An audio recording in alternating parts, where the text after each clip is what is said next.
Greetings, all you lovers of lore and legend, whether teacher, student, parent, teller of tales, or Clark Gable impersonation hobbyists. The Great Tales podcast is about myths and legends from both inside and outside the Christian tradition. And we come to you live twice a month to talk about these great stories that Christians have been reading and passing on for centuries, and sometimes even longer than that. Last time we began our discussion of the quest for the most Holy Grail, wherein Richard was asked by the bridgekeeper, the capital of the Commonwealth of the Northern Mariana Islands, and stumped with bafflement, he is sent flying into the gorge of eternal peril while frantically humming the lyrics of Gitalo Gihalnon Tasi to himself. And this time, we will continue with the tale of Perceval, also known as Sir Not appearing in this film.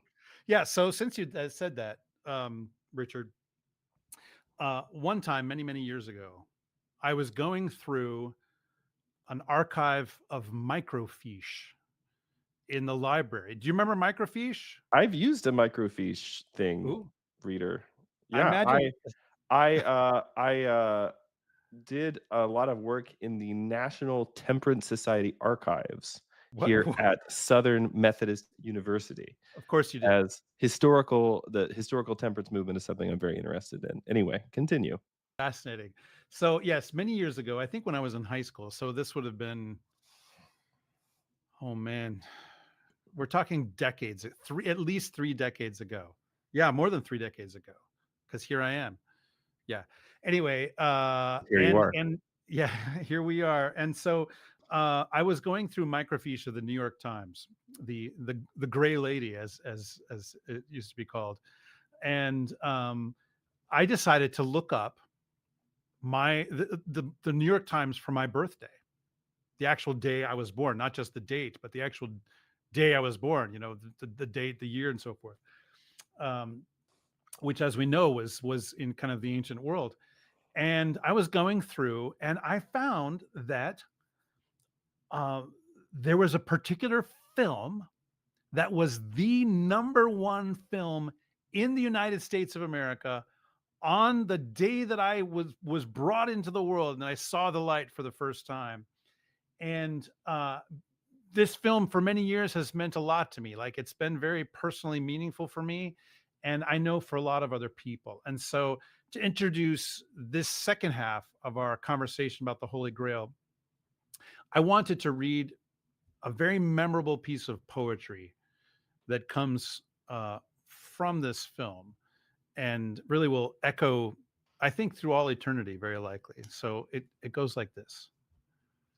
Bravely, bold Sir Robin rode forth from Camelot. He was not afraid to die. Oh, brave Sir Robin. He was not at all afraid to be killed in nasty ways. Brave, brave, brave Sir Robin. He was not in the least bit scared to be mashed into a pulp, or to have his eyes gouged out and his elbows broken, to have his kneecaps split and his body burned away, and his limbs all hacked and mangled. Brave Sir Robin. So there you go. Dramatic reading.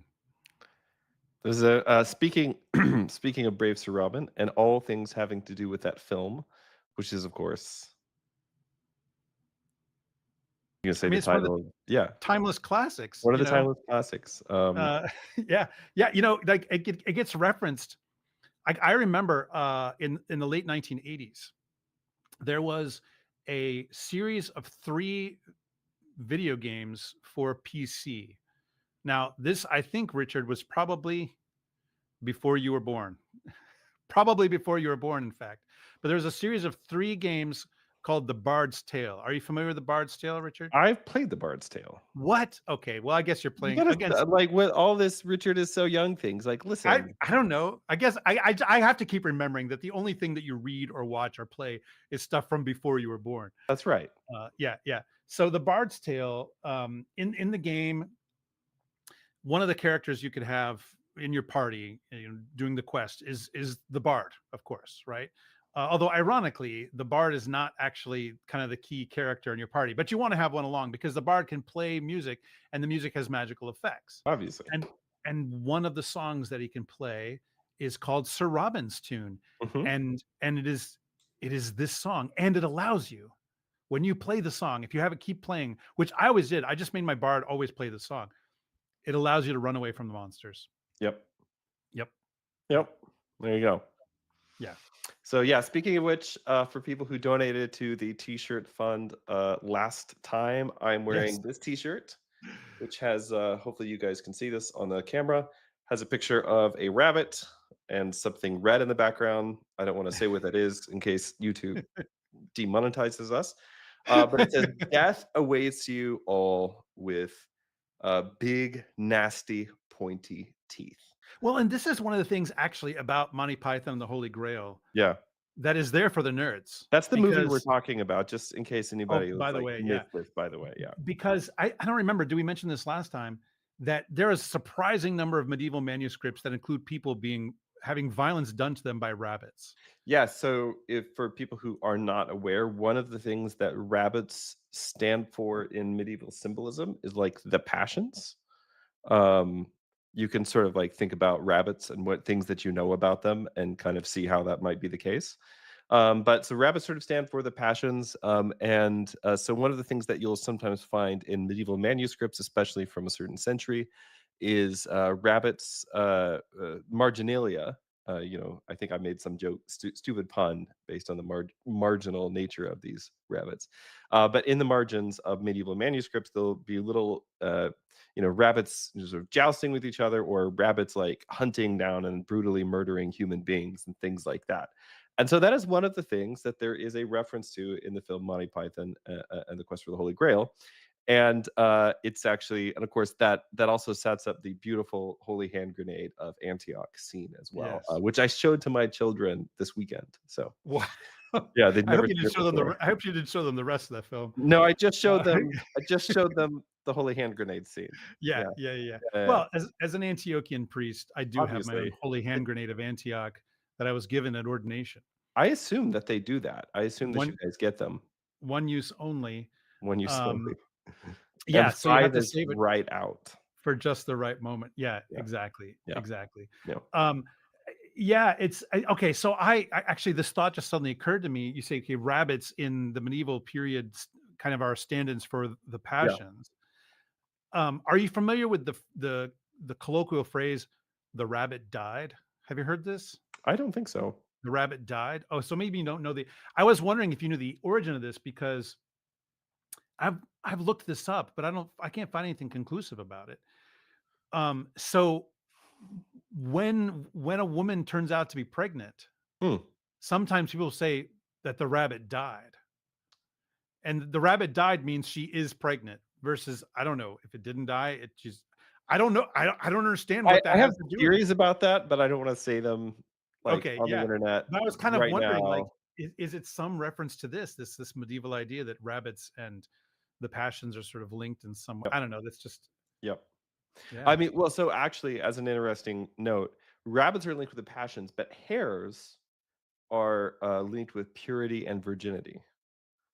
And so the other day, Father Andrew was actually down here in Texas, and he confused the two, and he said something like Saint Malingeth, who's one of our family patrons, is the patron saint of rabbits. I said, "No, Father, it's hares." The reason is in medieval symbolism, they're almost completely opposite. So very often you will see, and this is actually, by the way, this is the origin of the Easter bunny. The Easter bunny is a hare, not a rabbit. Very importantly, the origin of the Easter bunny or the Easter hare is that in very often in Western depictions of the Annunciation and other things having to do with the Virgin Mary, you will see hares kind of playing around her feet, and this is Yeah. because they have to do with virginity, and it has to do Purity. with the fact that when baby hare is born, they have hair and their eyes are open and all these other things, whereas bunnies are born. And I have probably 60, 70 rabbits on my property right now because I raise them for food. Oh, And so I know a lot about rabbits and the whole cycle of life of said rabbits. Baby rabbits are born naked and blind and deaf. And so hares are not; they're born kind of like. So there was this sort of connection between. This will sound weird to modern people, but basically like a connection between hares and like parthenogenesis. Oh, And so anyway, that's the reason for that. But so yeah, the Easter Bunny actually a hare. so So there is, in any event, there is this kind of yeah, rabbit hare continuum matrix that has to do right. with pregnancy and I don't know. We're gonna have to, another Yeah, philological puzzle. yeah. Um, All right, so where were let's we last time? yeah. When last we left our hero, right? So we have this young man, Percival, and we've been kind of taking you on a little trip through Chrétien de Troyes, or as you mentioned, Christian of Troy, which is the most universal history name there is. But anyway, his journey, the his account rather of Percival and the quest for the Holy Grail, which also includes Lancelot, or not Lancelot, also includes Gawain, by the way.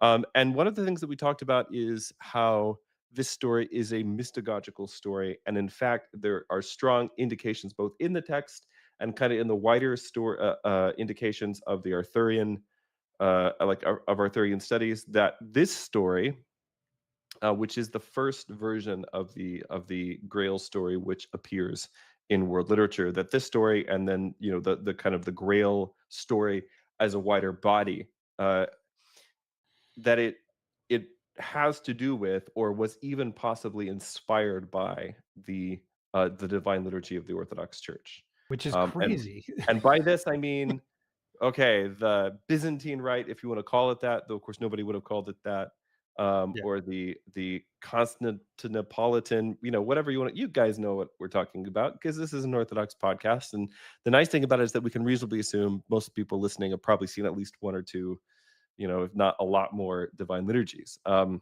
today, If you today, haven't, we'll, if you yeah, haven't, pause the podcast yes, go to and, church and go to church. and then come back. Welcome back. Hope you had a Welcome nice back. time at coffee I mean, hour. this is one of the instructions given to Percival in the story anyway. That So literally if is you're one gonna of the instructions. ritually Yeah, participate in this yeah, story, you've got to ritually participate in that's this right. story.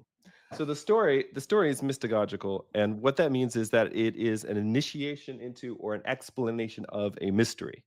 And so the story of Percival is something like the story about coming to know yourself and coming to know who you are in relation to God, in relation to the church, in relation to your intimacy to other human beings, specifically to men to women and women to men, but also like to your parents, to your father Adam, to your mother Eve, through the divine liturgy of the church, which is ultimately the thing which saves and heals us. Okay, and uh, and so because of this, you can kind of follow actually Percival's story, which was what we're doing. I will say something towards the end to kind of summarize Gawain's story in the poem.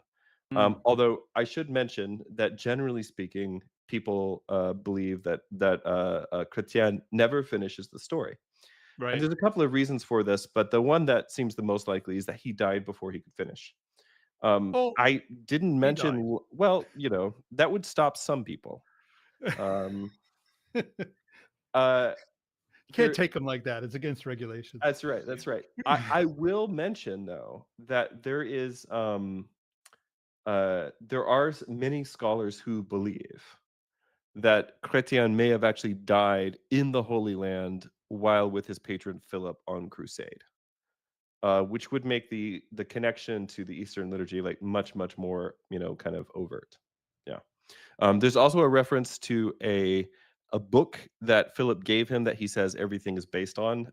And again, there are some indications that that book may have been Saint Germanus of Constantinople's commentary on the Divine Liturgy. Yes, as we So mentioned anyway, last if time. you can go out to like JSTOR or academia.edu. Although I think JSTOR has probably a better repository for this sort of thing, and you can just look up what's called the Byzantine School of Grail Studies, and it'll kind of tease out all the connections. There are some fun connections between the Holy Grail and the Holy Face of Edessa, which we won't even be talking about Oh, because we can get to them. the holy the holy Mandilion, Yeah, that's right. The the nap. icon made without hands. Yeah, yeah, the Holy Yeah, yeah. Napian Mendelian, which I have an icon of over there. here in my unfinished, still unfinished studio, but we're working on it. Okay.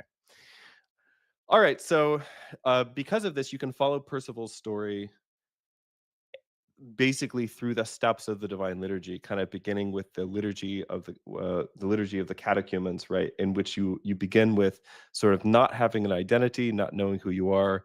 It was fun that you mentioned, that the first prayer of the making of a catechumen, right, is the naming prayer that is done for an infant.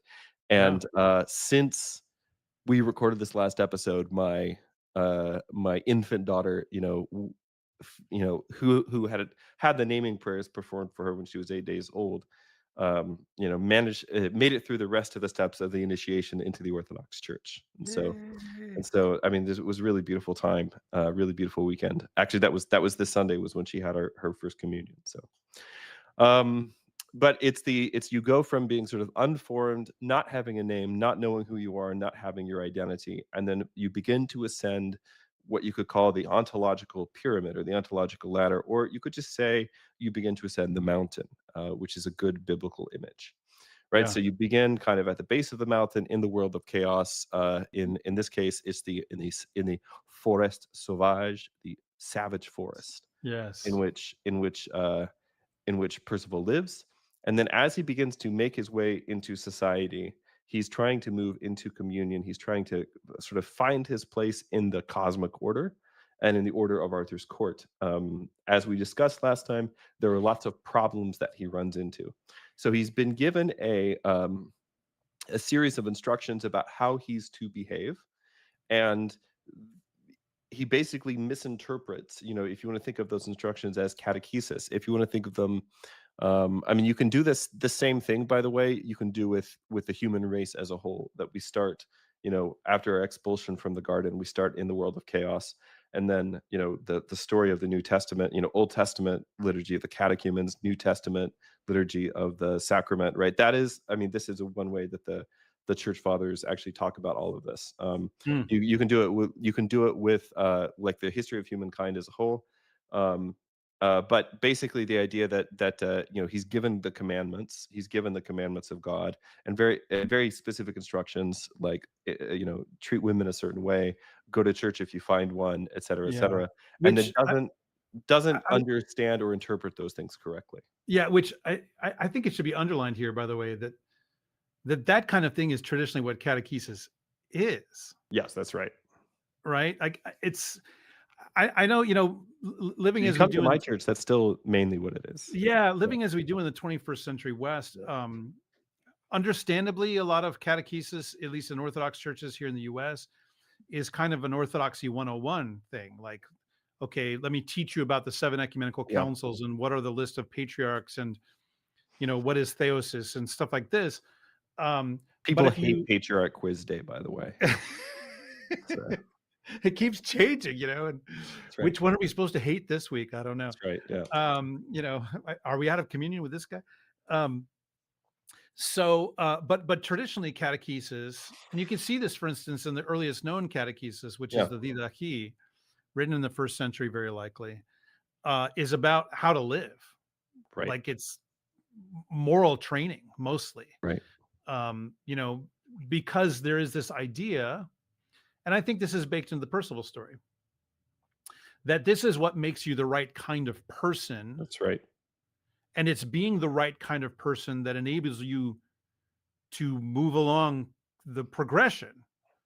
You know, it gets you to the achievement of the quest at the end, which is why I don't want to not too many spoilers here, but it's why certain people in the Arthurian legendarium are denied the achievement of the quest, not Right. because they didn't get the password right or learn the right fact or whatever, but because they failed morally. Their behavior was bad, you know? So I mean, Yeah. that's catechesis is right living, right living. I'll just say that in the moment that we're in, where we're seeing, kind of, especially in certain parts of the United States, just extraordinary growth in our parishes, and a lot of people who are coming in from totally unchurched backgrounds, Mm, right? I've had, kids like in their early 20s come into our, my parish, right? St. Seraphim Cathedral. and look around, and they've never been into any other Christian house of worship in their life. And so they look around, and you've been to my church a couple of times now. It's very beautiful, well appointed, fully painted, everything. They'll walk in and they say, "Oh, so I guess this is Christianity." And it's like they just sort of accept, "Oh, this must actually be normal Christianity." What I always tell them is, "Yes, it is. This is Yeah. yeah, yeah, Yeah, and this is how you live. Like right." And so that's that's the thing, most of like, it. a lot of catechesis for these young people very often is, a fair amount of it is just like, who is Jesus, who is God, very basic thing, but it's also like, here's how God commands us to live.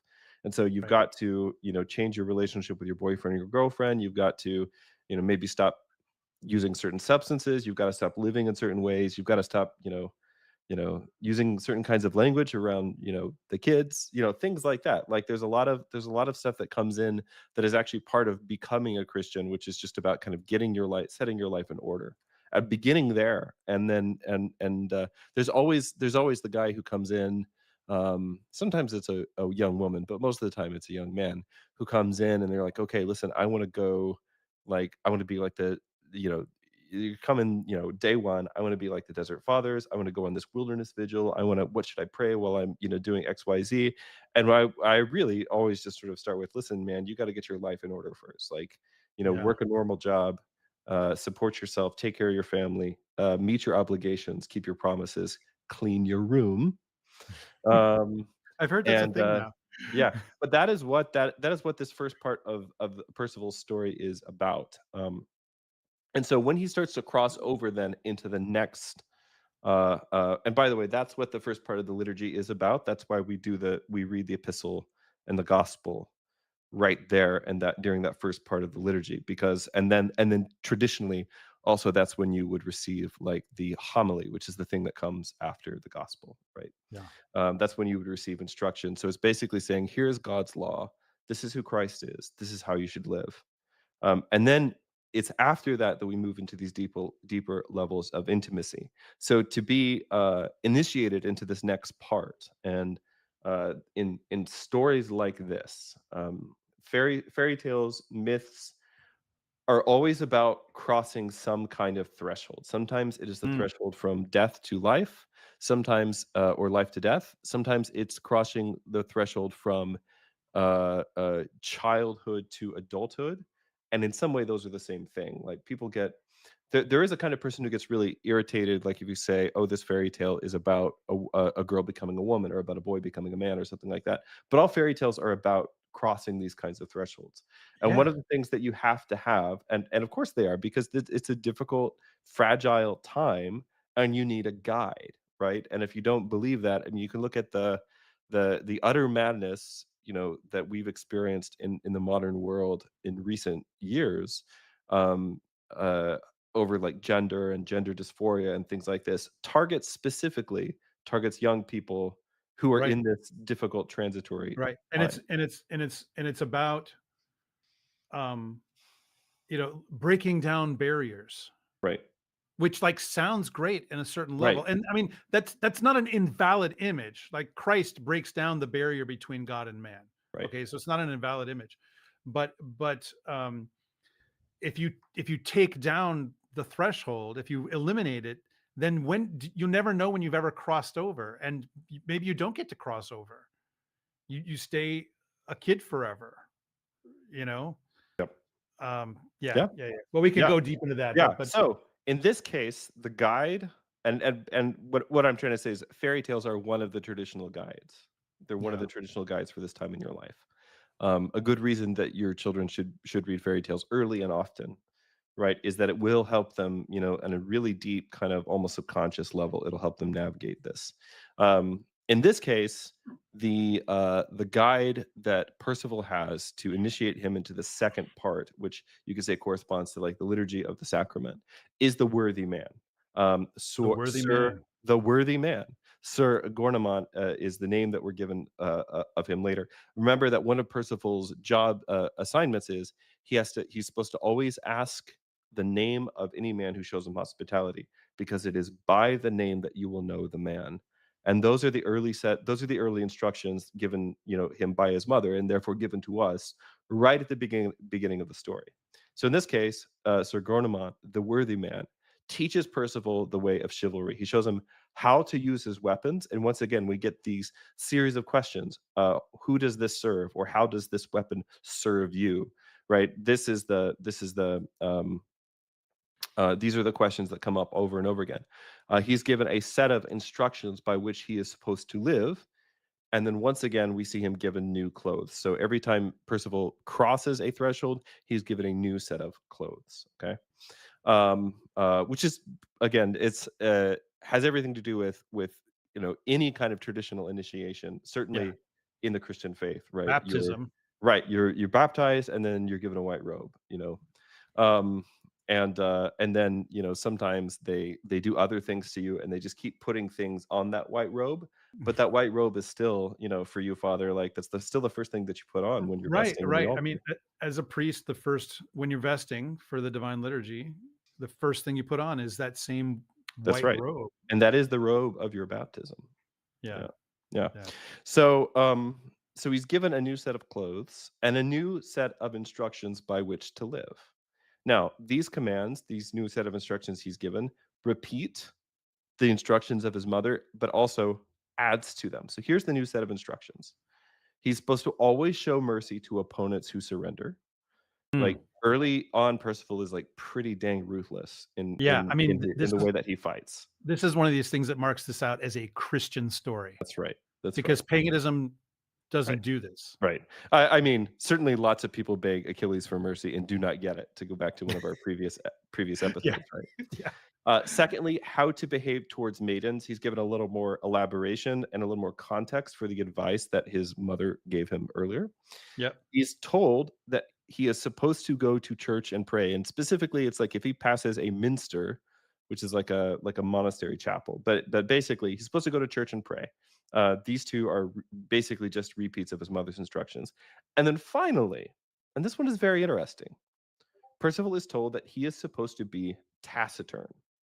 That is, if he finds himself somewhere where he doesn't know something and doesn't know how to behave, he should keep his mouth shut so he does not look foolish. I mean, this is something that my parents always told me, I which got is told this so much as a yeah, kid. yeah, Like, yeah. it's Like, amazing. I talk as much as I do, given how often I was told to be quiet. I can't now. I'm trying to remember the exact phrase. It was something like, better to keep your mouth closed and look foolish than to Yes. open it and remove all doubt. My dad said that to me at least 3 times a day growing up. And You could tell that you and I share a certain we do. We Baptist culture We do. Well, and background. Yeah, the funny thing is that I think one of the things that that kind of came about as a result of this, some of this is just being like a man, but some of it is also I'm what you would call like an internal processor. Where if I have something on my mind, or I think about it for years without telling anybody, and then one day I walk in and I'm like, hey babe, I was thinking we should visit an Orthodox church, and she's like, do what? What's that? What's going on? Where's my husband? What did you do with him? Those kinds of things, right? But it's a uh yeah, but this is and like being a certain amount of being taciturn is pretty much universally considered to be a good quality in men in every society. sure. And what I mean, like every traditional society, like you think about Anglo-Saxon society, Norse society, right? There's a stereotype about, people of Anglo-Saxon descent being sort of like emotionally repressed and like all of these other things. But like the real dimension to that is if you meet a man who just constantly, shares everything that's on his mind with everybody, like that's a little weird. It's a little Yeah, off-putting, right? Yeah. oversharing, Yeah. Oversharing, as we say. oversharing. Right. Yeah. So the quality of being taciturn and sort of, especially if you're in a situation where you don't know what to do, the best thing to do is to be quiet, right? This is going to be very important in the story. Okay. So at this point, we see Percival beginning to mature, right? So he makes fewer silly mistakes. He seems to know how to behave himself. He's been initiated into the chivalric world. So he's not just a pretender or an aspirant to it. You could say that he has undergone a baptism of sorts. He's Okay. passed from the narthex into the nave in our mystagogical, journey. He's been clothed in new garments, and he's ready and willing to face the challenges of this new level of reality, which of course means it's time to fall in love. Oh man. So, Just when you think you're stable or whatever, just when you think you're stable, you meet some white flower. some white flower. Yeah. So Percival has some adventures. Most importantly, he meets a young woman who turns out to be Sir Gourmont's daughter, although he doesn't know this at the time. There's a lot of you meet people, you have interactions with them, and then you find out actually, oh, you're related to this other person that I know, and it all kind of gets connected. Yeah. So her name is Blanche Fleur, the white flower, right? So he meets her, saves her, falls in love with her, and she's basically his ongoing love interest for the rest of the story. Now, one of the most interesting episodes in the midst of all of these adventures is that Percival passes by a church. To be Hmm. specific, it is a minster ruined and old in a city under siege. The city belongs to Blanchefleur. Interesting. And it is the first time that he tries to enter a church in the story. And so in traditional stories, one of the things that I'm trying to do as we go is to teach our audience how to read traditional stories traditionally. What sort of things should you pay attention to? So, one of the things you want to pay attention to is repetition. Another thing that you want to pay attention to is the first time something appears, right? The first Hmm. time something appears. So, this is our first experience of a church.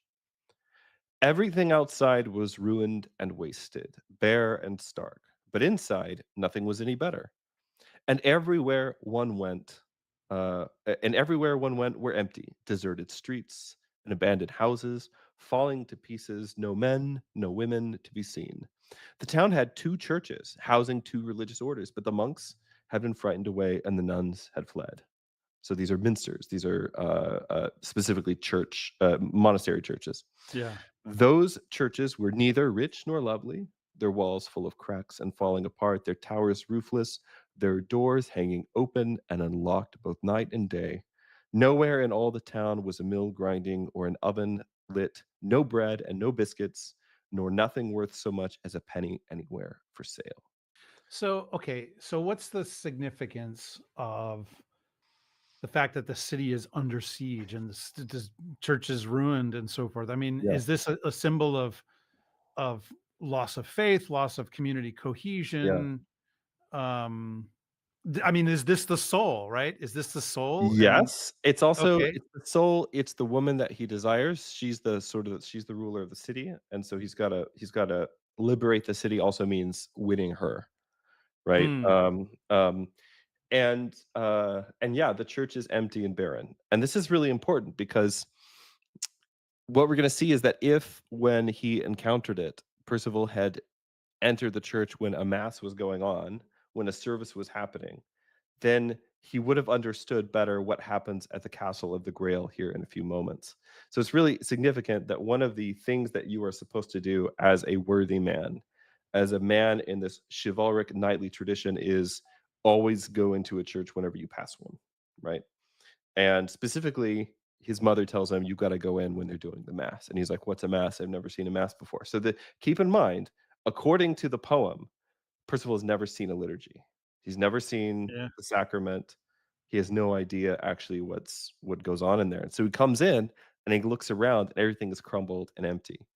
And the waste and the devastation here does seem to sort of parallel what's going on in the wider kingdom, which is under the rule of the Grail King, and Yeah. which because he's been wounded, the land is desolate. Yeah. There's always. I mean, this is one of the key ways of reading medieval literature is microcosm, macrocosm. Like Yeah, this pattern is always going to be pretty much everywhere. right. When the king is something, the whole land is that. Is that thing. Yeah. You know, yeah. Yeah, Yeah. Or when the soul is something, the whole universe is that. exactly. Yeah, yeah, yeah, yeah. Yeah. I mean, this is like reading 101 for some of this stuff. When I was an undergraduate, now again many decades ago, um, there was a particular professor whose classes I took, actually, Professor Thomas Hester, now the late Tom Hester, who he always would spend like the first week going over the rules for how you read medieval and Renaissance literature. And I mean, it was so illuminating, actually. Yeah, he was just one of the best.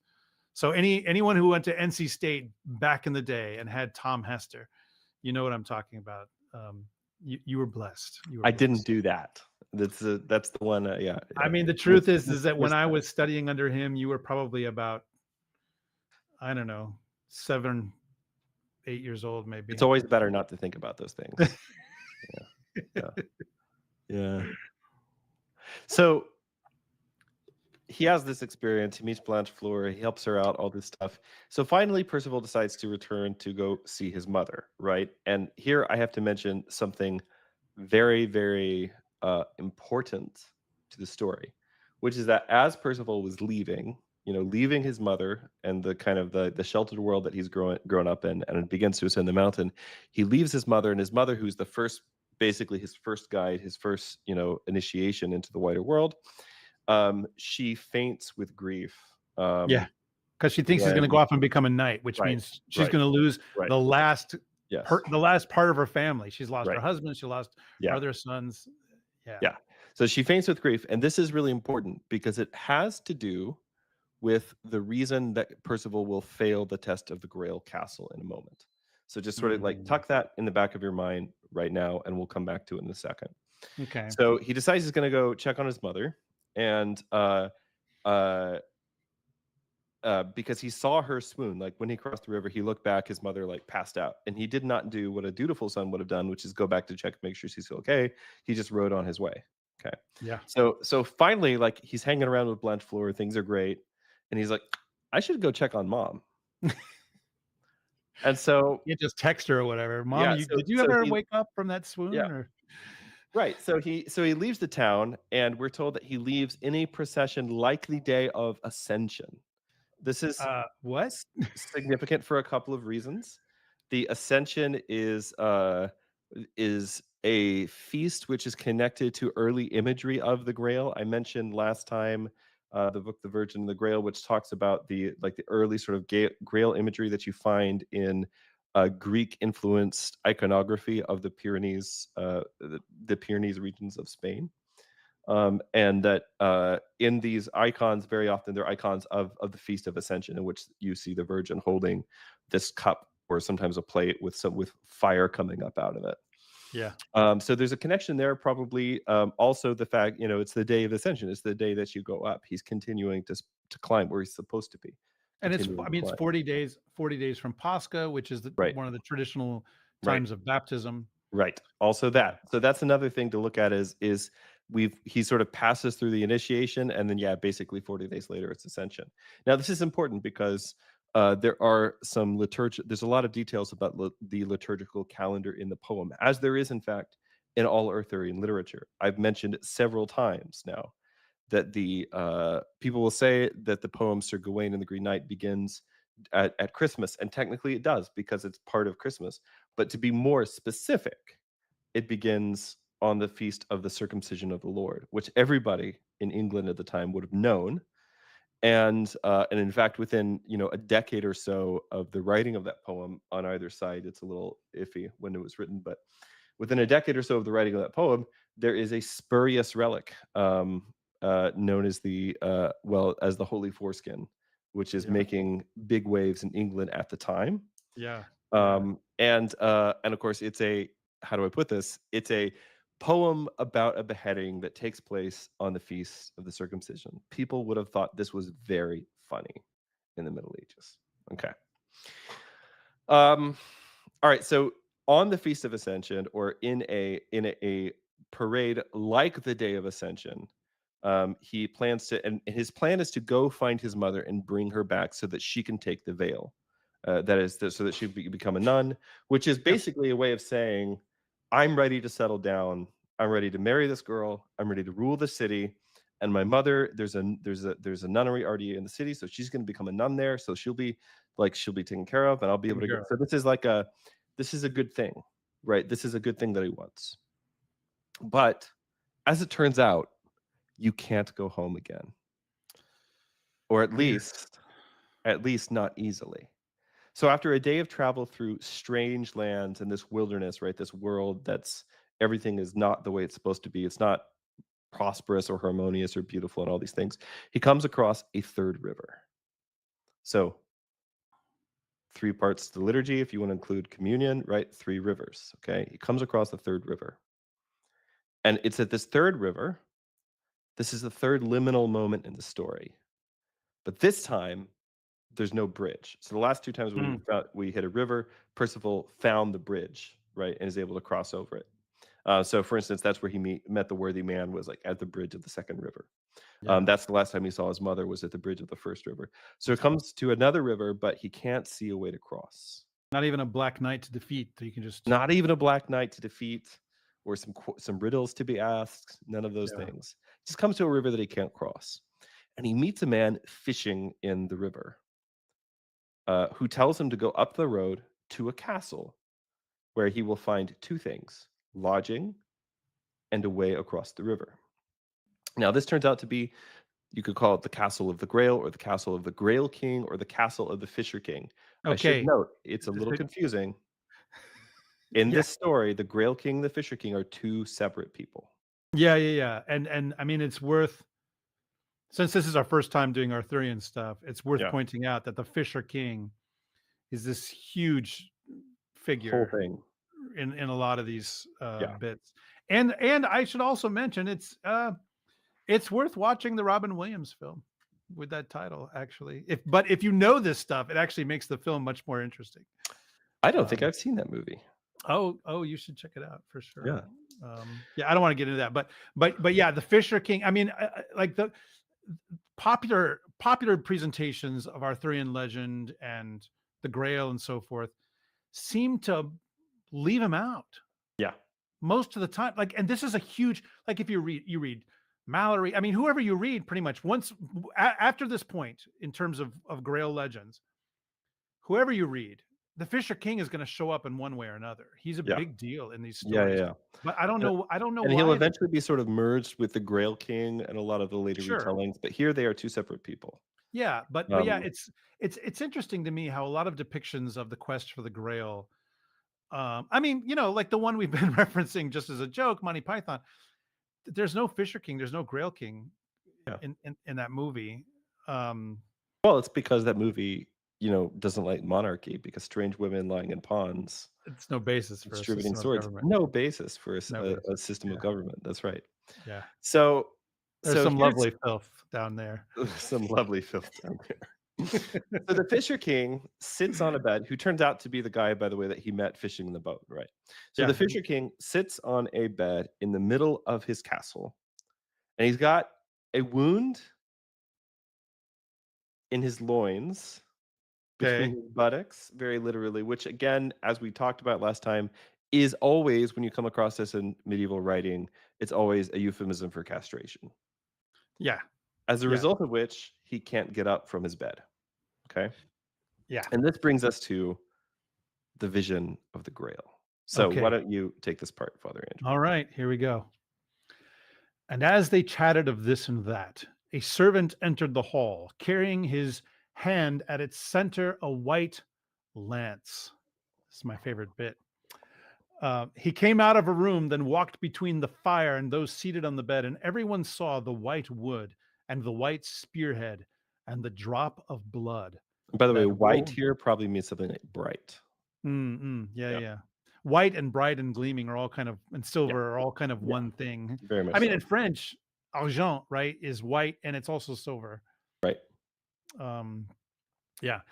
Uh, and everyone saw the white wood and the white spearhead and the drop of blood that rolled slowly down from the iron point until it reached the servant's hand. The boy saw that wondrous sight the night he arrived there, but kept himself from asking what it might mean, for he'd never forgotten, as his master at arms had warned him over and over, he was not to talk too much. To question his host or his servants might well be vulgar or rude, so he held his tongue. And then two other servants entered, carrying golden candle holders worked with enamel. They were wonderfully handsome boys, and the candle holders they each clasped in their hands, a grail dish, bore at least 10 burning candles. A girl entered with them, holding in both her hands a beautiful girl, elegant, extremely well dressed. And as she walked into the hall holding this grail, it This glowed with Grail. this grail. It glowed with so great a light that the candles suddenly seemed to grow dim, like the moon and stars when the sun appears in the sky. Then another girl followed the first one, bearing a silver platter. The grail that led the procession was made of the purest gold, studded with jewels of every kind, the richest and most costly found on land or sea. No one could doubt that here were the loveliest jewels on earth. Just as they'd done before, when carrying the lance, the servants passed in front of the knight, then went to another room, and the boy watched them, not daring to ask why or to whom this grail was meant to be served. And I also said girl. This grail was meant to be served. For his heart was always aware of his wise old master's warnings, but I fear his silence may hurt him. For I've often heard it said that talking too little can do as much damage as talking too much. Yet for better or worse, he never said a word. There's the narrator breaking in there, Yes. talking to us. Uh, okay, yeah, the spear. I have to comment on this. I know this is in the notes. Yeah. So at a divine liturgy, Yes. where there's at least usually where there's at least 3 priests serving. So the first priest, so the deacon is going to take the viscos, or the paten, which has the bread on it. The priest number 1, whoever is the one that's leading the liturgy, or in the case of it's a hierarchical liturgy, still priest number 1, not the bishop. Priest number 1 is going to carry the chalice, right? And then priest number 2 most commonly carries the hand cross, a blessing cross. And if there is priest number 3, which actually right now at the parish where I serve, I am often priest number 3, because even though I'm a priest now for almost 20 years, I'm not the pastor, so he's number 1. And there's another retired priest who's actually more senior to me by just a couple of years actually. So I've been priest number 3, and I think about this every time. You should. So, yeah. Because it's very clear that's what this is. I mean, Yeah, I don't yeah. know how more clear you could be. I would love to. One of the things that I want to do this year at some point is to cross-reference notes with our dear friend Father Lucas.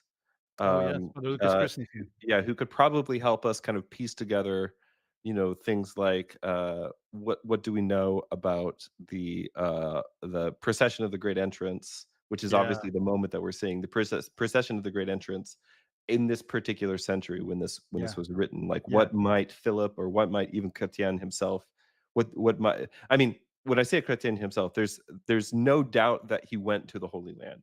Whether Yes. he died there or he died a little bit later after he came back is something that people debate, but he was certainly with his patron in the Holy Yeah, Land. and Yeah, most Christians in the Holy Land at that time yeah, are Orthodox Christians. They're yeah, doing Eastern liturgies. So right. yeah, so priest number 3 carries with him the spear. Yes, The spear. And it's notable, like this is one of the kind of key clues to this, that uh there isn't a spear in the Western Mass, because right, they're using right, wafers. right, Whereas in the Orthodox liturgy, it's risen bread, as is sometimes said, risen bread for the risen Christ. And the spear is used for 2 purposes. It is used to cut. So there's a loaf of bread. For those of you who've never seen this or don't know this, there's a loaf of bread, and then out of the center of that loaf, a kind of cube is cut. And that cube of bread, which is referred to as the lamb, that becomes the body of Christ in the divine liturgy. So the spear is used to cut it out for this purpose. And then also, and then part of that is it's cut in the back in the shape of a cross, right. so that it comes apart into 4 pieces very easily. But then also, now this is not during the liturgy. This is during a part that's called the proskomidie, or the prothesis, which I think, as we mentioned last time, Yes, was originally actually integrated into the divine liturgy, but now happens before it. Although it's still part of it, and but it's sort of a yeah. preliminary way. But it's also used to pierce the side What of do you this and what do you say? There's a prayer lamb. that you say, like, as you're doing that. Yes, yes. So as the priest does that, he says,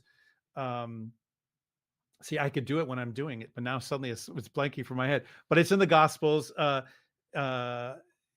his side was pierced with a spear, and there once there came forth blood and water, Yeah. which is a quote from the Gospels, in where, in the crucifixion.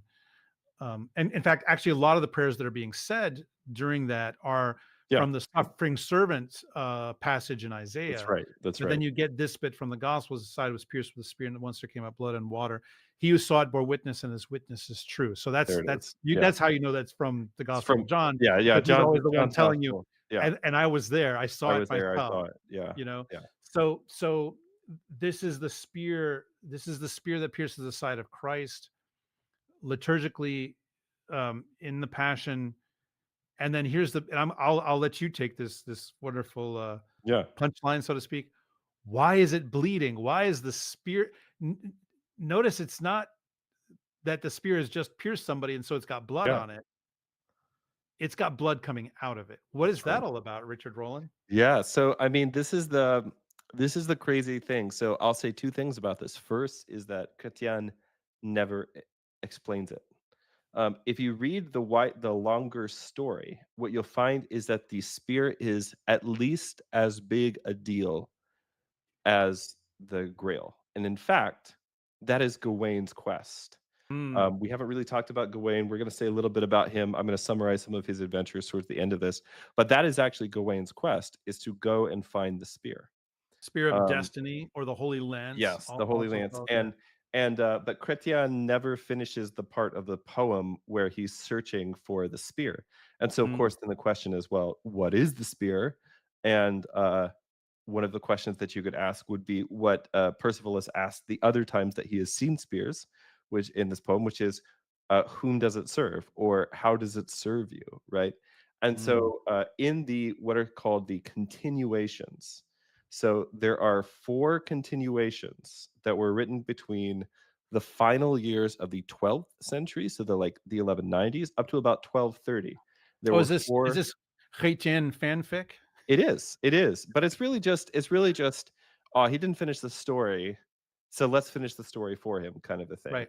And Which so, like, fanfic back yeah, then was a much more kind of yeah, normal thing to do. yeah, yeah, and but it shows how popular the story is. I mean, we have Yeah. something like 15 manuscripts, which is, like, basically, a wealth of manuscripts when it comes to the Chrétien story, Percival, the story of the Grail. Because something like Beowulf, we have just the one manuscript. I think Sir Gawain and the Green Knight, we just have the one manuscript. So we have like a bunch of manuscripts for this, which means people read it and copied it a lot. Another reason that we know it was so popular is because several people tried to finish it, and Mm. they didn't just try to finish Chrétien; they tried to finish the last guy who didn't finish it.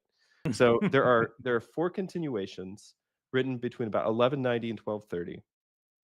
Um, and they range in length from 9,500 lines to up to 19,000 lines. Golly. So these are, yes, golly indeed. These are not insignificant efforts, right? I mean, for comparison, Beowulf is about what, 3,300 lines? Yes. The whole poem. 30, yeah, right around there. Yeah. Yeah, it's not Yeah. that long, actually. Um, Whether or not Beowulf is or should be considered an epic poem or in some other category is We'll something we talk can about that argue later. about in a future episode. Um, But yeah, so the first two are anonymous. The third, we know the guy who and then the third and fourth, we know who wrote them. But so in the first continuation, um, it is explained, and this is how it comes into the rest of the Arthurian tradition. In the first continuation, which is the best of the four, in my opinion, um, it's explained that the bleeding lance is the spear that was used to pierce the side of the crucified Christ, right? And the that there's no reason to believe that that is not Chrétien's intent, but he doesn't tell us what the significance, like what is the significance of the spear? What's it for? Who does it serve? Whom does it serve? Those are questions that the poem asks, but then Chrétien never gets around to answering. And I'll try to explain in a little bit why it's really Gawain's quest to go and find the spear, or at least I'll try to. I won't explain, but I'll postulate. Let's say, why is it bleeding though? This is a great question. Yeah. Let me It's weird. listen. Listen. I think it's pretty simple. which is, the sort of the joke Orthodox Christians like to tell at Theophany when Jesus gets baptized, he cleanses the waters.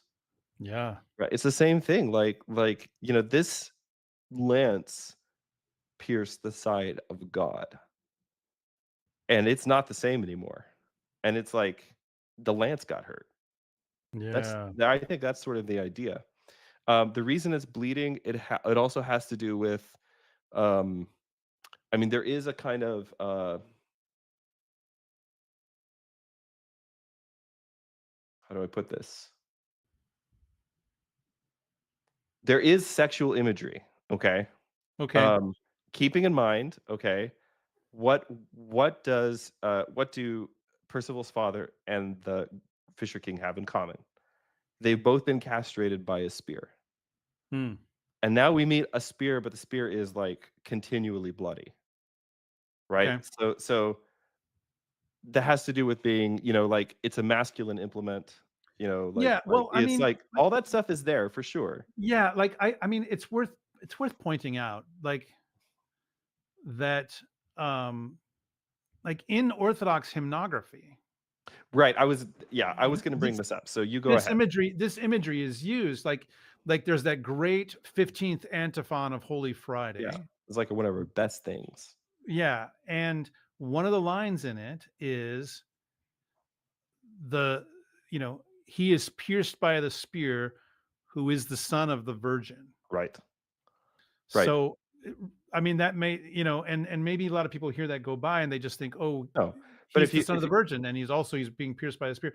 But that's there poetically yeah. because those things go together. Those things are opposites, right? And so Yeah, that is like everything else in an antiphon is about the paradox. So he's the one yeah, who, made stretched out his hands and made the heavens, and now he's on the cross, and like right, it's like this right, paradox, this opposite. So he's right, the son of the one who was not pierced, and in fact whose virginity remained intact right, even in childbirth, right? As part of, right, his right. miraculous birth Yeah, giving. yeah. But I now mean, he's pierced. Now his side is it's notable. It's notable, all right. Since we're at this sort of delicate moment, yeah, that I think that traditional Christian hymnography deals with these delicate of things course it does. in exactly the most perfect and balanced way. Yeah, Like, not shoving them off to the side and say, "Oh, no, we don't talk about that right, ever." And also not, like, becoming crass and right. exploiting it and whatever, which is kind of, like, the in our culture anyways, the pendulum seems to swing back and forth, Yeah, I think Lewis even says something about this, the fact that all of our words are either, really clinical or really crass, but we don't, like, have a way that's in the middle to talk about these things. Yeah. So Yeah, the poetry of our hymnography simply deals with it and deals with it yeah. just in a way that's even beautiful. And that's the thing that you have to understand is that this, the feminine and masculine imagery that we keep coming back to is a really real part of fairy tales. It's a part of scripture. It's a part of traditional storytelling. It is one of the things about which the, it's one of the things that the world is about. The world that God made, and He made it this way on purpose, is about these things. And in fact, trying to deny or ignore or get away from that is part of what has kind of led us to the current madness, right? Because we don't have, we've lost our traditional ways of talking about these things, right? Yeah. Yeah. Yep. So we have this procession. We have, and then obviously the most important thing in the procession is the Grail. The Grail. Now, uh-oh, I think my camera just died. Oh, I can still hear you. Um, All right. Well, Yeah, um, one second, guys. Sorry, yeah, this is sorry. how you can tell it's live, Yeah, live TV. live radio, everybody. Hang on. Yeah, I don't know yeah, what yeah. happened. It just timed out. Anyway, yeah, yeah. I don't know. I feel like we should play like the girl from Ipanema right now, or Right. something like that. Something like that. Yeah, and I'll just say, right, that for those who have not seen an Orthodox Divine Liturgy, I mean, this action that we're talking about now, this great entrance, is a parallel with something that happens in the Western Mass, right? So in the Western Mass, this part is called the offertory, and it's when the bread and the wine are brought into the church. And right now in the Orthodox Divine Liturgy, the way that this works is that the bread and the wine are prepared inside the sanctuary. That is to say, the area that has the altar in it behind the iconostasis, right? And then they're brought out in a kind of circuit that then brings them through they're brought out through a side door and then brought up through the center of the church. At least that's the way it is in Byzantine practice. In Slavic practice, it's not through the middle of the church, but it's just sort of a short circuit, so to speak. Not a short circuit, but a shorter circuit. But it's brought out and then it seems to be just brought back into the place it was come from. That's not exactly true. The prothesis table is another table off to the side, and then it's brought to the altar. Okay. So that's where it's going. Now, this action is actually a little bit clearer in it's a little bit clearer if you understand the older historical practice of this, Right. which is that the prothesis table is not inside the sanctuary, but rather in a separate. Sometimes it's a separate building. Sometimes it's a sort of like Little side side chapel room, or something. Yeah. on the left side of the nave. And that's called the Skevophylakeion, which basically Yep. just means the treasury, because that's where all the super valuable stuff is kept, namely the chalice and whatever. And the deacons would go in there and prepare everything, and then they would carry that up to the altar area from there. Which, again, this would be great to have Father Lucas to ask this of. Right. Yeah. Now it's the priests and so forth that are carrying, priests and deacons that are carrying those things. But there was a point in church history, and I don't know if this is what Chrétien would have seen, but there was a point in church history in which that whole procession was being made by the deacons, and the presbyters were not involved Right. at all. That's right. That's right. Yeah. And But if you either read, way, which may be why I was gonna say, which may be why. Okay, let's assume that that's the case. That what Chrétien saw or read about was this older practice. That may explain why in his story it's sort of younger people, yeah. young men and women actually, who are Yeah. carrying these things. Again, this is fiction. Everybody knows it's fiction. Right. Are carrying these things rather than like elders. Well, it's very clear that the young woman is certainly intended to um, stand in the place of the Virgin Mary. And this goes back Sure. to Yeah. those early images, the early iconography of the Grail, which shows her holding the chalice. And in fact, this is still an icon we have in the Orthodox Church that we super love, right? Sometimes it's called the Theotokos of the Inexhaustible Cup or something like that. But it's, again, it'll show her holding a chalice. And then in the chalice, there's little baby Jesus who's like, you know? Yeah. And in one of the continuations, okay, so people sort of understood this is what's going on in the story. In one of the continuations, there is basically what happens is that I'm trying to remember if this is this in the continuations or this is one of the later retellings of the story. But hold on, I'm checking my notes. I have other notes of which they go to another school. Other than the notes that Father Andrew is looking at. I have sheep of another fold. They must Yes, come yes, also. yes. I have notes of another notebook. Okay, so in one of the retellings, the host that's inside the Grail, and spoilers, there's a host, as in like the Eucharist is in the Yeah. Grail. One of the retellings, it actually turns into the baby Jesus, who then gives everyone communion, and it's very That's obviously this that's icon. a little too on the nose. Maybe a little bit. Yeah, A yeah. little What too what on the what nose. Chrétien does here is much more artistic than that, but Yeah. obviously the point is everybody knew that the Grail is about communion. That's what it's for. So, all right. Yes. So to come back to Perceval, Perceval sees the lance, and the first thing that he wants to do is to ask the question that he asked the knights when he first met them and saw their lances, which is to ask, "How does it serve you? Like, what's this for?" And that's what Perceval usually does when he encounters new knowledge that is beyond the knowledge that he has carried from his previous identity, right? And but just when he's about to ask the question, he thinks back to the advice of the worthy man. which is that he shouldn't ask too many questions so that he won't be thought too childish or too foolish. So he doesn't Yeah. ask. Right. Then the procession continues, and he really sees two processions, and the idea is they're bringing something and then they're bringing it back, right? That's why he sees it twice. Hmm. Um, The the, round trip. yeah, it's a round trip. So it's not quite the great entrance, but also it's obviously it's the great entrance, right? So now he sees two more young men, and they're carrying tapers, and there's candelabra. Oh, So you mean 10, like tapers, like the 4-footed with the long nose and the yep, okay, just like that. Yep. yep. Taper bears. They Yeah, basically work at the paper zoo. bears. Yeah, yeah. Okay. Yeah, so they're carrying basically they're like candelabra, 10 candles in total, we're told, followed by a virgin, like a young woman, who bears in her hands a grail. And what we're told in the details that were given about the grail in the poem is that it is a grail is not a French word. It's like an old Celtic Spanish word. Yes, the Celts used to live in Spain, still Yep. do, technically speaking. Right? And basically Grail is a large, shallow covered dish, right?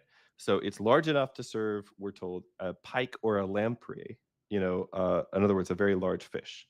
A big So fish. she's holding this big dish. We have to keep in mind we're in like this, one might say. Again, like if you've seen an icon of the Theotokos like holding a chalice, it'll be easy to kind of see the imagery here. Well, So I think this is worth pointing out. Like, I mean, you watch when Sean Connery goes and finds the Grail, right? It's a cup, yeah. like a cup to drink out of, Okay, I'm glad you're bringing this up because I have a which whole little soapbox about this. yeah, which okay. There's the cup of a carpenter. Like, hello, that's not how this thing works. But anyway, although that is still, in my opinion, the best of the Indiana Jones films. Of course it is. But okay, Um, so here's yeah, the little rant. but I wanted Okay, no, I wanted to yes, add one more bit, a little. yes. So I remember, I think this might have been the first time I really realized this, although I should have known it. If you go to the Metropolitan Museum of Art in New York City, like the main campus or whatever, or you go to the cloisters, which Yeah. is also belongs to the Met and is actually one of my favorite museums in the United States of America. That's where the You will gargoyles live in the Disney cartoon oh, Gargoyles. They live on top of the absolutely, cloisters. Yeah. absolutely. And if you go there, by the way, kids, you should go during the summer so you can see the actual medieval cloistered gardens that they have there that are made with medieval growing techniques. It's pretty cool. But anyway, if you go there, you will see chalices. I mean, they have a bunch of liturgical chalices. Like every time I see them, I'm like, oh, can I just rescue that so we can actually use Belongs it in the church. in church, please? Yeah, that doesn't belong. Exactly. That belongs in a church. Uh, contra Indiana Jones. My son actually did this, by the way. When I was in Glenn Beck's personal museum, I sent Oh, I sent my family a picture. I've told that story other places, so you have to go find it, people. But I sent my family a picture of the very first Bible ever printed in the United States. And my 7-year-old son looked at it and said, "Why is that in a museum? That belongs in a church." And I was like, "I did it. I raised reverse Indiana Jones." but anyway, if you Yeah, go there and you see chalices, some of them are shaped like the yeah, goblets that you see, yeah. wherever. But a lot of them are actually very shallow, Hmm. which kind of shocked me the first time I saw that because as a priest, I'm like, oh, that doesn't look, Doesn't look uh, safe. yeah, that looks a little unsafe. Yeah, But if you remember that in many cases, especially in the medieval period, medieval West, yeah. the only people drinking out of them Are the are the priests. are the clergy. Right. Yeah. Often the laity are not drinking out of them, Yeah. so it's like not even an issue for a lot of them. But nonetheless, still that form though is very very ancient. This kind of shallow, bold, Right. chalice. Yeah. You know, Yeah. yeah. And we have to also remember that we're in the house of the Fisher King, and the fish symbol is an ancient Christian symbol of the Eucharist. And by the way, it is specifically of the Eucharist. If you see somebody with a like a little fish on their bumper, little fish bumper sticker or decal on the back of their car, That is a Eucharistic symbol. It's not just it was like, oh, here's a fun shorthand for the name of Jesus or something like that. Ha ha, we're fooling the Romans. It meant the Eucharist. It's very clear if you look at like ancient iconography where it's used. Like that's what it means. And of course, obviously the Eucharist is Christ. So, that meaning is there as well, but it specifically means Christ in the mystery. Mm. So, all right, so we're in the house of the Fisher King, I was gonna right? say, are you gonna do your Indiana Jones rant, or Oh, okay. All right. So, yeah, we I got mean, time. this is the moment, right? Yeah. Okay, so here's the rant, and the rant is just around this whole idea that obviously the true chalice, right, the true cup of the Last Supper, which is not what the Grail is in Chrétien. That comes later on. The next famous retelling of the story is Robert de Boron, who wrote wrote his maybe around 1200 or so not too long after this. But in Robert, it is specifically the cup of the Last Supper with which Joseph of Arimathea catches the blood of Christ Yeah. when he's on the cross. And I all mean, of that this has to do specifically with St. Germanus's commentary, by the way, because to put you on the spot again, when you bring the gifts to the holy table, like at the end of the great entrance, what's the prayer that you say? The noble Joseph. yeah, the noble Joseph, when he taken down thine immaculate body from the tree, Right, wrapped it in pure linen and spices, and placed it in and sorrowing placed it in a new tomb, right. which is also sung during Holy Week, by Which the is also way. sung during Holy Week. Yeah. Yeah. So, but this is what and I don't know how they actually do it in the Byzantine tradition. In the Russian tradition, it's like a big set piece when we sing that. Like it's like usually like like a really beautiful Oh, setting, and yeah, it's like yeah, a big set piece. y'all especially love that Bulgarian setting, Yeah, that's right, that's which right. is lovely. Yeah, yeah, Yeah, yeah. yeah. Um, the in the commentary of St. Germanus of Constantinople, he says basically at this moment, the priest, I think he, man, I'm gonna get this wrong, and then all the St. Germanus boys out there are gonna come hunt me down, but Are I there think he might Germanus say, bros? Are there the Germanus Germanus bros? bros. There's bros of every kind. We know this. I think he might actually say the deacon because at the time it was the deacon, but maybe that's wrong. In any case, what he says is that the priest, when he carries the gifts and he's saying this prayer, like he is mystically becoming Saint Joseph of Arimathea, Mm. bringing the body of Christ to the table of preparation, which is what the altar becomes at the moment. So anyway, this is part of the mystical interpretation of the liturgy that we talked about last time. um all right, so uh keeping in mind, of course, that we're in the house of the Fisher King, the okay, no, my rant, that's what it is. All right, Indiana Jones and the Last Crusade rant. Okay, it's very simple. There's this idea now that obviously anything that's real and authentic would be very simple and unassuming, right? And that's because as modern people, we've been conditioned specifically by Puritans, right? We've been conditioned to think that the things of God should be simple and unassuming, otherwise they're not genuine. And of course, we don't apply this to ourselves. We want to live in nice houses and drive nice cars, but then the idea, I mean, I grew up in a lot of different Baptist churches, and in every case, like everybody's house was always nicer than the church. And in Yeah. fact, it was really, really hard, being on church staff, to get people to agree to spend money on things like carpeting or new windows. Or we're not talking about, boy, my camera is just not loving this today.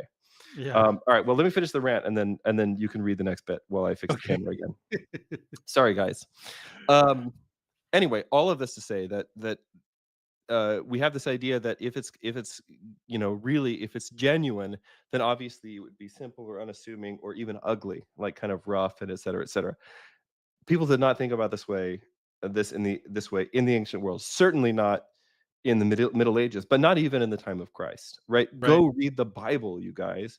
Go read the Bible and listen how God commanded his house and the vessels of his house to be made, and the materials that were used and the ways that they were made, and all these different things. So this idea that, oh, this is the cup of the carpenter, right? Not really a very not really actually a Christian idea. The Christian sense would be, if this is the most important thing, then we should make it out of the most valuable material Yeah. possible. Well, and also like just even if you want to just sort of play the empirical card, Yep. right? Like okay, this is the real history or whatever. If this thing is the Holy Grail, if this is the cup of Christ, I mean, assuming that identification, right? If this is the cup of Christ used at the Last Supper, and it's gotten itself into the hands of some crusader who took it off to apparently Petra in Jordan, I don't know, Yep. uh, you know, out in the realm of the Nabateans. If that really is that, isn't it the case that late antique Christians and certainly medieval Christians would take that thing and encase it in gold and jewels and stuff? Like they had no sense of, like they didn't have this sort of antiquarian, put this You under gotta glass and preserve make it look everything exactly like quote it. unquote authentic. Right. No. What do they do with relics? They put them inside gold and jewels. What do they, like that's what they do with holy stuff. That's what they always would have done with holy stuff. So like the idea, like this idea of like, oh, this was sort of like, you know, Right. like they ran through a magical transporter device from the, Right. like from the gospels into like, no, And no. and like a lot of times we'll even do things like take an icon that we really love and encase it in silver and jewels, so much so that you can't even see the original icon because we want to protect it. Because Right. obviously people are going to be kissing this thing, right? This is what most Yeah. Christians have Yeah. done for most of history. And Yeah. and I think, even like rant aside, okay? Rant aside. Again, that is my favorite Indiana Jones film. I think it's the Yeah, best of one. course. Rant aside, I think that this is again one of these sort of reading ancient and medieval literature 101 things. Like Yeah. this is a sensibility Yeah. like Lewis. this is a sense of how things ought to be. And you may disagree with that because maybe you're some other kind of Christian or not a Christian at all. Yeah. Fine, but you're not going to see what was Yeah. intended that well if you don't know this. This is one of the things that Lewis talks about, which is in medieval stories, 9 times out of 10, the most virtuous person is also the most beautiful person. Right. Right. And the more important something is, the more jewels it has, the more fancy it is. And this is all like pretty normal. And the sense is almost like, okay, obviously we know in the real world that beautiful people are not always good or virtuous or kind, Of but wouldn't course. it be nice if the world was that way? And that's the way that things should be. Right. It's Yeah. because fiction works in a different way Right. than Right. documentary. Although honestly, I think good documentaries learn a lot from from medieval fiction. He So says, talking I to his fellow that's right. documentarian. That's right. That's right. Okay, so I have so much more I could say about this. Okay, Um, okay. but I think we better move on. Yeah. Which is once again, as the Grail passes before him, Percival gets another chance to ask the question, whom does this Grail serve? And once again, he decides against it. He keeps his mouth shut. And note, by the way, that he is trying to keep this rule, but he's also forgotten about or ignored one of the other pieces of advice that his mother gave him, which is to always ask the name of any man who shows him hospitality. And we're going to very soon learn is that if he'd asked this question, that would have also worked, right? And so there's kind of multiple things that he could have done which would have made things go the way they were supposed to go, but he doesn't do any of those things. So he decides that he's going to wait until morning, and then he'll ask the servants. That way he doesn't embarrass himself. So he gets up in the morning, but in the morning the castle is completely empty, and it's just howling wind through empty corridors, and the chance to ask the question's been perhaps forever lost. I hate it when Now, that happens. hate it when that happens. The very next person that he meets then is the maiden whose ring he stole at the beginning of the story and who he sort of forcibly Oh, kissed. She's oh, back. And what he doesn't know is that he's unintentionally ruined her life. Basically, the ring had been given to her by like her love, and so whenever her love comes back, she's missing the ring, and he finds out she's been kissing some other guy, and so then he abandons her and goes and fights, and I think gets himself killed. And anyway, all this stuff. So like Percival has really jacked up this girl's life. And this is when she's also the person that through whom the revelations begin to come. So mm, you could say it's like this impaired relationship with the feminine, right? Which is mm, also at the root of what's wrong with his relationship with his mother. yeah. And it says, "My lord, when you were lodged at the castle of the rich fisher king, then you were lodged at the castle of the rich fisher king. By Christ, girl, I've no idea. But fisherman or king, he's courteous and wise. I can't say any more. Though I met two men last night sitting in a boat that came gliding slowly along. The man in the back steered, the man in the front sat there and fished, and he was the one who said he'd give me lodgings in his house. My lord, said the girl, he's a king. I can tell you that for certain. He was wounded in battle and so badly maimed that without help he can't even walk. A spear struck him right between the legs. Again, this is our castration. And the pain is still so great that riding a horse is impossible. And when he which is obviously as a nobleman, that's how you get around. You Yeah. don't walk. You're not a peasant, or at least you pretend you're on a horse. You Yeah. know. With coat. Um, and when he needs to amuse himself a bit to rest and relax, he has himself put in a boat and he sits in the boat fishing, and that's why he's called the Fisher King. Fishing is his only distraction. Every other sport or amusement is too painful. He can't hunt for deer or ducks, but his men catch fowl for him and roam through the woods killing deer with their arrows, which is why he enjoys living so close to this very spot, for nowhere in all the world could he find a place that suits him better. So he's built a house worthy of a rich king. By God, girl, he said, every word you say is true. I was astonished last night when I stood in his presence. I kept my distance at first, but he told me to come and sit beside him and asked me not to be offended if he didn't rise to greet me because he couldn't, and he was wounded and weak. So I went and I sat beside him. He showed you great honor, indeed, seating you at his side. Tell me, seated there, did you see the spear that bled without the presence of flesh or veins? Did I see it? Oh, yes, by God, I did. And did you ask why it was bleeding? I said not a word. In the name of God, believe me, you made a mistake. Hmm. That was wrong. Did you see the Grail too? Quite clearly. By whom was it carried? A girl? Where did she come from? From a room? And where did she go to? Into some other room? Did anyone walk in front of her? Yes. Who? Two servants. That's all. And what were they holding? Well lit candle holders. And who came after the Grail? A girl. And what was she holding? A small silver platter. Did you ask any of these people where they were going with these things? Not a word escaped my lips. Oh, Lord, that's even worse.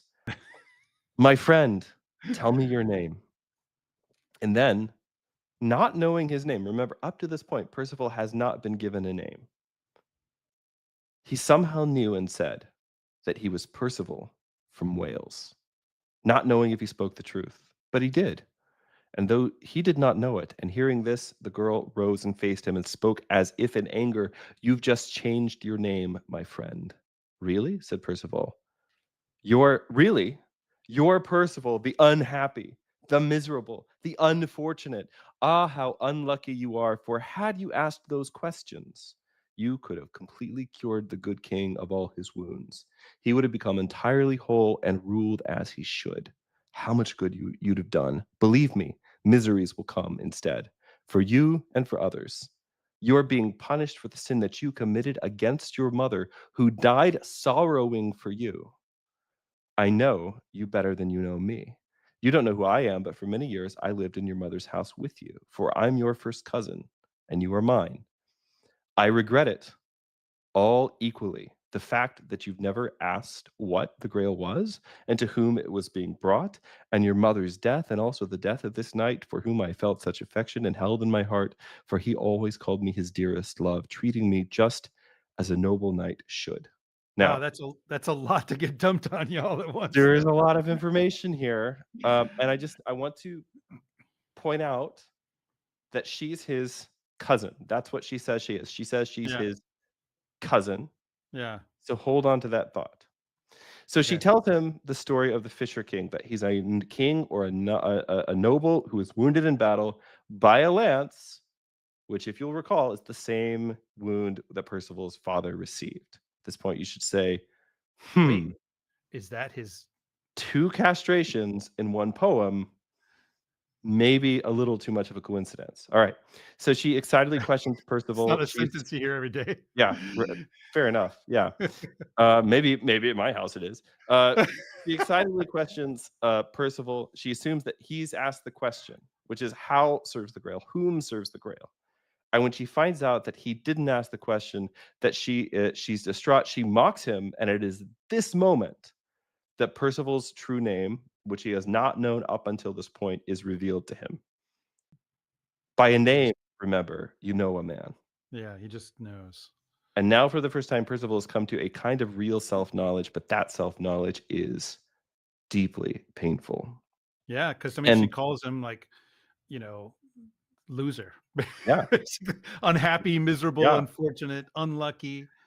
So if we're going to follow our liturgical reading of the story, right, then we see that this third river, which may or may not be also the first river, because remember, he's trying to go home, Hmm. right, symbolizes the third and the final barrier to Perceval's ascent up the mountain. It is the veil drawn over the Holy of Holies. Now, here at this point, I have to mention something, which is that the uh, etymology of Perceval's name is highly debated.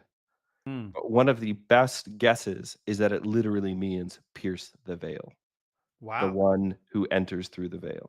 Wow. Which, if you're thinking about the fact that this is a mystagogical story, that seems to make sense, you know? And they're like, oh, well, it's talking about like vale in the sense of like a wooded valley, right? You know, or something like that. But you know, vale or vale, Okay. anyway, Yeah. etymologically they're all related. Yeah. But just think about that. Even if it's a coincidence, it's a really, really handy one in this case, because we see that the third barrier here is the veil drawn over the Holy of Holies. It's the rood screen, it's the iconostasis, which seems to bar the way to the mystery.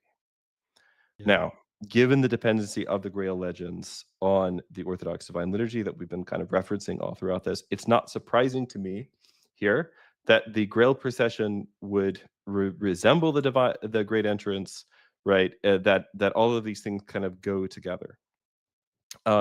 Silence, speech, and laughter are really crucial in this story as they are in most Arthurian literature. I didn't even have really time to talk about the significance of silence and laughter. Um, but remember that the court is silent because of the impaired communion, right? And it has to do with Guinevere. She won't talk, right? She's infertile. You know, she's got the sort of the wine in her lap or the blood in her lap, and she's, you know, and so the whole court is silent. There's no laughter, there's no mirth, right? So there is time to keep silence before a mystery. There are different kinds of silence, right? There's time to keep silent before a mystery, but this is not the kind of silence that Percival has been enjoined to practice by the worthy man. His silence might be characterized by the old adage. I'll give you another version of the one that you said earlier, which is that light travels faster than sound. That's why some people look smart before they open their mouths. You know, this is the silence of somebody who has been embarrassed before, right? Hmm. Who has looked foolish before, as in fact Percival has, both at Arthur's court. People laughed at him, they mocked him because he didn't, know how to speak in court, and also before the worthy man, who gave him this piece of advice. Right? It's the silence of somebody who's been embarrassed before, they've looked foolish before, and they've spent the rest of their life since that moment trying to prove that they are someone who should be taken seriously. And so, for instance, in order to prove himself to Sir Kay, who had mocked him, every time he defeats someone, he sends them back to Camelot with a message for Sir Kay. Just be like, look, Sir Kay, you're at Camelot, but I'm out here. Look at all the people I'm defeating, right? Yeah. Per- K basically the yeah, Camelot bro. yeah. Or as historian Tom Holland would call him, he's a massive lad. He's a massive lad. He's also just uh Kay is like in the Grail stories, like very often, like I think we mentioned this last time, but he's like always the kind of like he's the jobber. He's the guy whose Yeah. job it is to like put over the new knights. Yeah. So Percival, and we see this very clearly articulated in the sequence when he's training at the castle of the worthy man, has acted childishly, but he no longer wants to be thought of as a child. But the source of Percival's childishness and his naivete is his loss of a father, because the father would have Mm. taught him his name, would have taught Yeah. him the use of arms, would have taught him, would have conferred this identity upon him. And in the castle of the Fisher King, there's this guy who, very coincidentally, has the same wound as his father. Very close to healing the wound of his father. Very close to healing the Fisher King's wound. All he has to do is to ask the right question. This is one of these things. I don't know, maybe not for everybody, but I think for a lot of people, I feel this way sometimes myself, but I've also heard this like in conversations, like in confession and so forth, that often people have a sense of like the right thing or the wrong thing is right next to me, but I was ignorant Yeah. and I missed it. I I failed, and I didn't even know that I was going to fail. You know, um, yeah. So this lurking sense of doom or whatever. Um, yeah. It's All right. I know what's wrong with my camera, guys. I'm really, really sorry. I'm gonna switch to my other bad camera, and okay. we'll make sure this doesn't happen next time. Yeah, yeah. But yeah, Um, I mean, and you know what it does in this story, right? Is like she says this. His cousin says this to him, like look, if only you had asked this question, if only you had done this or whatever, yeah, then you would have solved everything. You right. would have healed the kingdom or whatever. But it creates this tension that continues to propel Percival forward. Like it's not done yet. Actually, you Yeah. need to fail.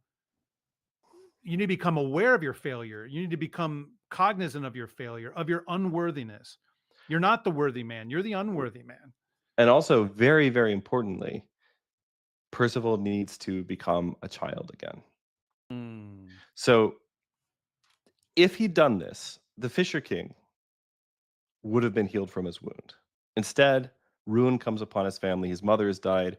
The young maiden whose life he's ruined turns out to have been his cousin. We'll come back to that. All the land around him suffers as a result, right? And so in the divine liturgy, right, the very last thing that happens before, at least in the practice of my church, we close the doors, right? The doors close and the clergy take communion, is we say, the holy things are for the holy. And then the church's response to that is, of course, one is holy, one is Lord Jesus Christ, right? That Yeah. none of us are actually worthy of this thing that we're about to receive, Right. right? And it's a challenge, it's a warning, it's a statement about what these things are and who they're for, that they are for little children. Yeah. They are for those who have put on Christ. This is why in the Orthodox Church we give communion to infants, right? Like, who is it for if it's not for them, right? It's a very different kind of a question than what is often asked in like Western Latin theology. You understand it. Yeah, is do you understand it? But that's not the point. The point is to the act of asking a question, right, is a feminine action. It's a childish action. It's a thing that you do when you are putting yourself below someone else and saying, I actually just don't know. Like, what's the answer? Like a mark of a man's maturity comes when, instead of like trying to act like he knows everything, people ask you a question and you just say, I don't actually know the answer to that question, or I'm not really sure, right? And just be okay with saying, I don't know. Um, Yeah. there was uh, there was a great moment at LoserCon, Lord of Spirits conference. By the way, the next one is now on the calendar, and I'm speaking, That's so right. Lord of you Spirits guys should conference. come. Order your Lord of, tickets now. yeah. There's Actually, you a can't great order your tickets yet. yeah, yeah. Last time you guys had Archbishop Alexander, who's of course the ruling bishop of my diocese, and this year you have me. So I feel like maybe this one's, really it's a downgrade in a lot of ways from the first one. But Yeah. um, there was a great moment in the Q&A where somebody asked Archbishop Alexander some really controversial question, and he just said, I'm not brave enough to answer that question. And it was great. It was just like, Yeah. or some variation of like, I'm not really wise enough to answer that question. And this is Archbishop Alexander, who, aside from being a bishop of the church, is also like one of the leading biblical scholars in the world, right? Yeah. And He's a great certainly, scholar. yeah, biblical and patristic. And he just says, he's like, I'm not wise enough to answer that question. And I was looking around the room at all of these people and being like, you know what? 90% of the men in this room, if somebody had asked them that question, they would have been like, oh, well, here's my answer. And they would have, and here's this, one of the princes of the church, to use a nice medieval term, who says, I'm not wise enough to answer that question. And I just, that moment is kind of graven in my memory. Mm. Um, so the mysteries are for little children. They're for those who have put on Christ, those who have come to be fed, right? And of course, now and even at the time of this liturgy, of the writing of this poem, in the Orthodox Church, we commune, laity, we commune with a spoon, right? And so you're coming literally as a child to be fed in the way that a child would be fed. Somebody holds a napkin under your chin, somebody feeds you food with a spoon, and to receive communion is a self-knowledge that brings about healing, right? It's the thing that heals the wound of our father Adam, right, in us, right? And this is very explicit, by the way, in the hymnology of the hymns of the Orthodox Church, that this is the fruit of the tree of life, which if Adam had eaten of it, he would not die, right? And it bestows upon us the name, the name which no one knows, the name written in heaven, right? But excommunication is also a kind of self-knowledge. Anybody who's ever experienced the pain of being denied communion, whether as a catechumen or as a penitent, understands what this is. That Yeah. in the way that being denied communion can also be a kind of self-knowledge. So Perceval fails to achieve the Grail. He fails to enter into the healing of communion because he cannot come to it as a little child. He desperately needs to look as though he has his act together, as though he knows and understands everything already. Yeah, which is a very guy thing to do, I think. Very guy thing to do. And Yeah. for this kind of person, there is no healing. Yeah. Because Christ came only to call sinners to repentance. The Hmm. healthy man, or even the man that thinks that he is healthy, has no need of the physician. So Percival has some more adventures after this. He fights the proud knight of the wood who killed his cousin's lover, so that's avenged. Then he swears to never cease from questing until he finds the Grail again and rights the wrongs that he has done. And now the narrative passes for a while to Arthur's other knights, in particular to Gawain. Okay. Let me very briefly, and this will be the briefest of summaries, Yeah. We'll do summarize. more Gawain later, We'll everybody. do more Gawain later. Another That's time. right. Yeah. Lots more Gawain to come. So in the story, in Chrétien's story, Gawain, who later on in the French stories becomes kind of a whipping boy and kind of like a jobber to put over Lancelot, but that hasn't happened yet. He's still like a heroic, good figure, right? Yeah. Gawain comes to this castle. Now, the name of the castle that Gawain comes to is Champguin, which is probably a French version of a Celtic name for the land of the dead. Now, Gawain, as everybody knows, is Arthur's nephew. Champguin is ruled over by a woman who turns out to be the mother of King Arthur and therefore Gawain's grandmother. Gawain is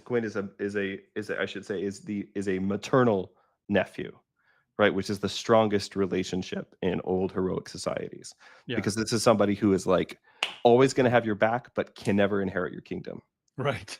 Yeah. So you don't have to worry about this guy like knifing you to take the throne. Sister's son. That's right.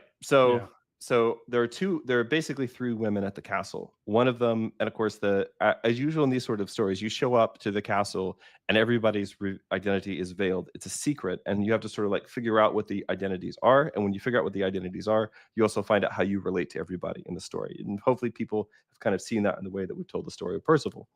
So Gawain shows up, and the castle is ruled by these three women. There's one grandmotherly woman, then there's a woman who's about the age of Gawain's mother, and then there's this very beautiful young woman who everybody's like, you should definitely marry her. Well, fortunately, Gawain figures out, and he figures it out by basically passing the test of the castle. I should say the castle is under this enchantment. When Gawain comes there, he's given this coat of white ermine to wear, but he's told, if you rule over the castle, you're never allowed to leave. And of course, like the castle is the land of again, the name of the castle means the land of the dead. So it's Like basically the Hotel California. it is the Hotel California You of can the Arthurian check out it legend. anytime Right. you like. That's right. And so there is a test there, and it's the test of the perilous bed. And it's like this this enchanted bed that Gawain has to pass the night in. And if he can pass the night in it, then he can basically heal the land, reveal the identity of the women in the castle, and kind of like fix everything. And to make a very long story short, the other thing to say is that any man who enters the castle has to spend a night in the bed, and if he spends a night in the bed, he dies.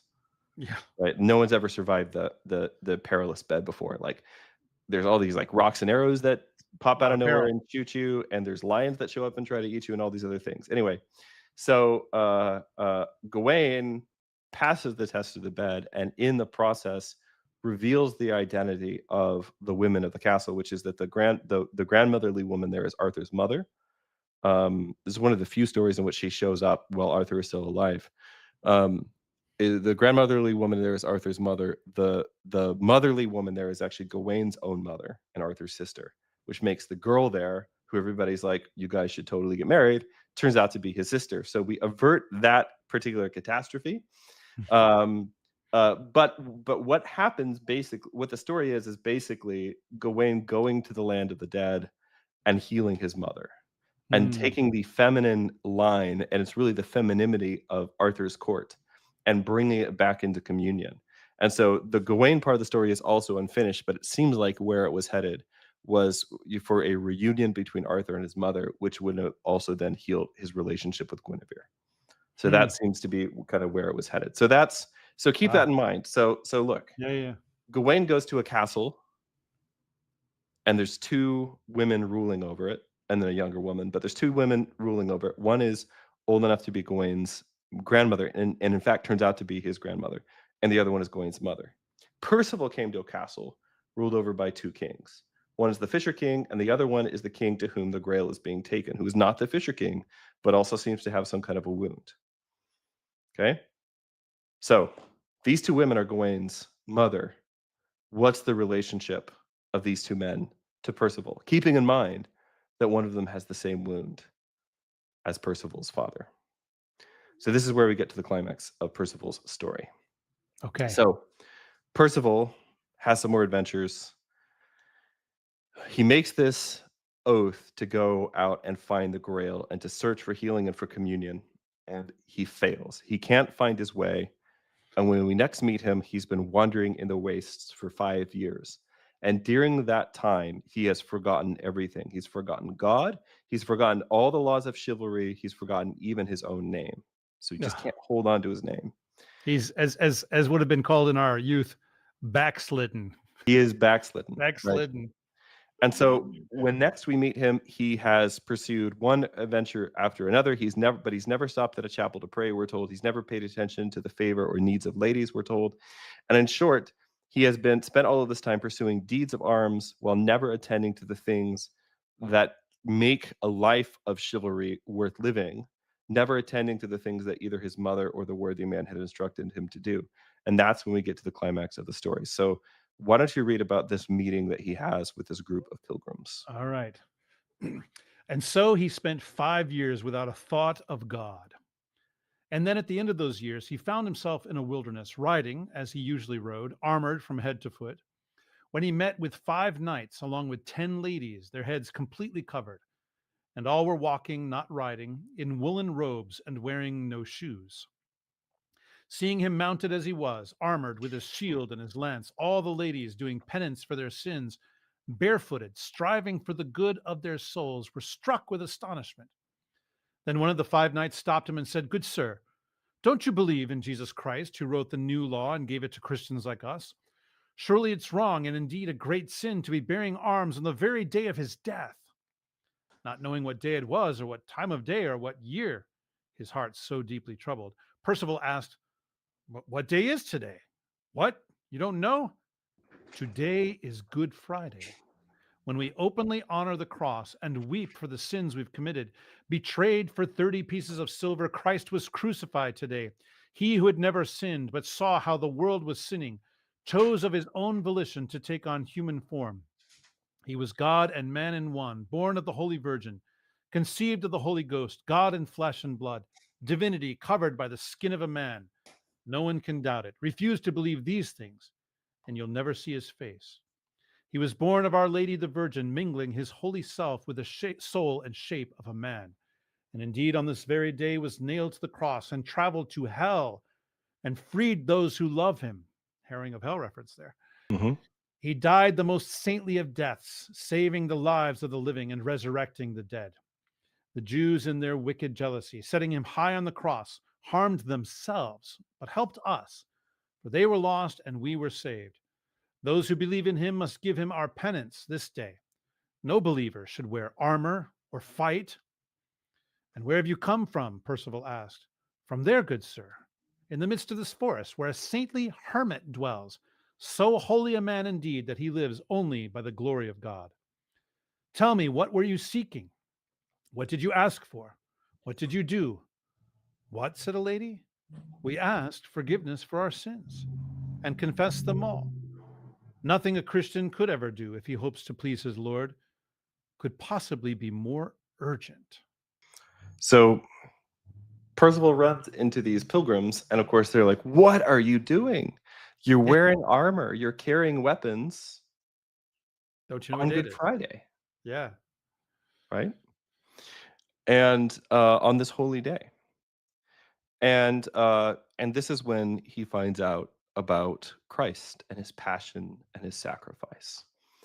And the sort of crazy thing is that nobody, certainly not in the story, and we don't have any reason to think that he's learned about it elsewhere.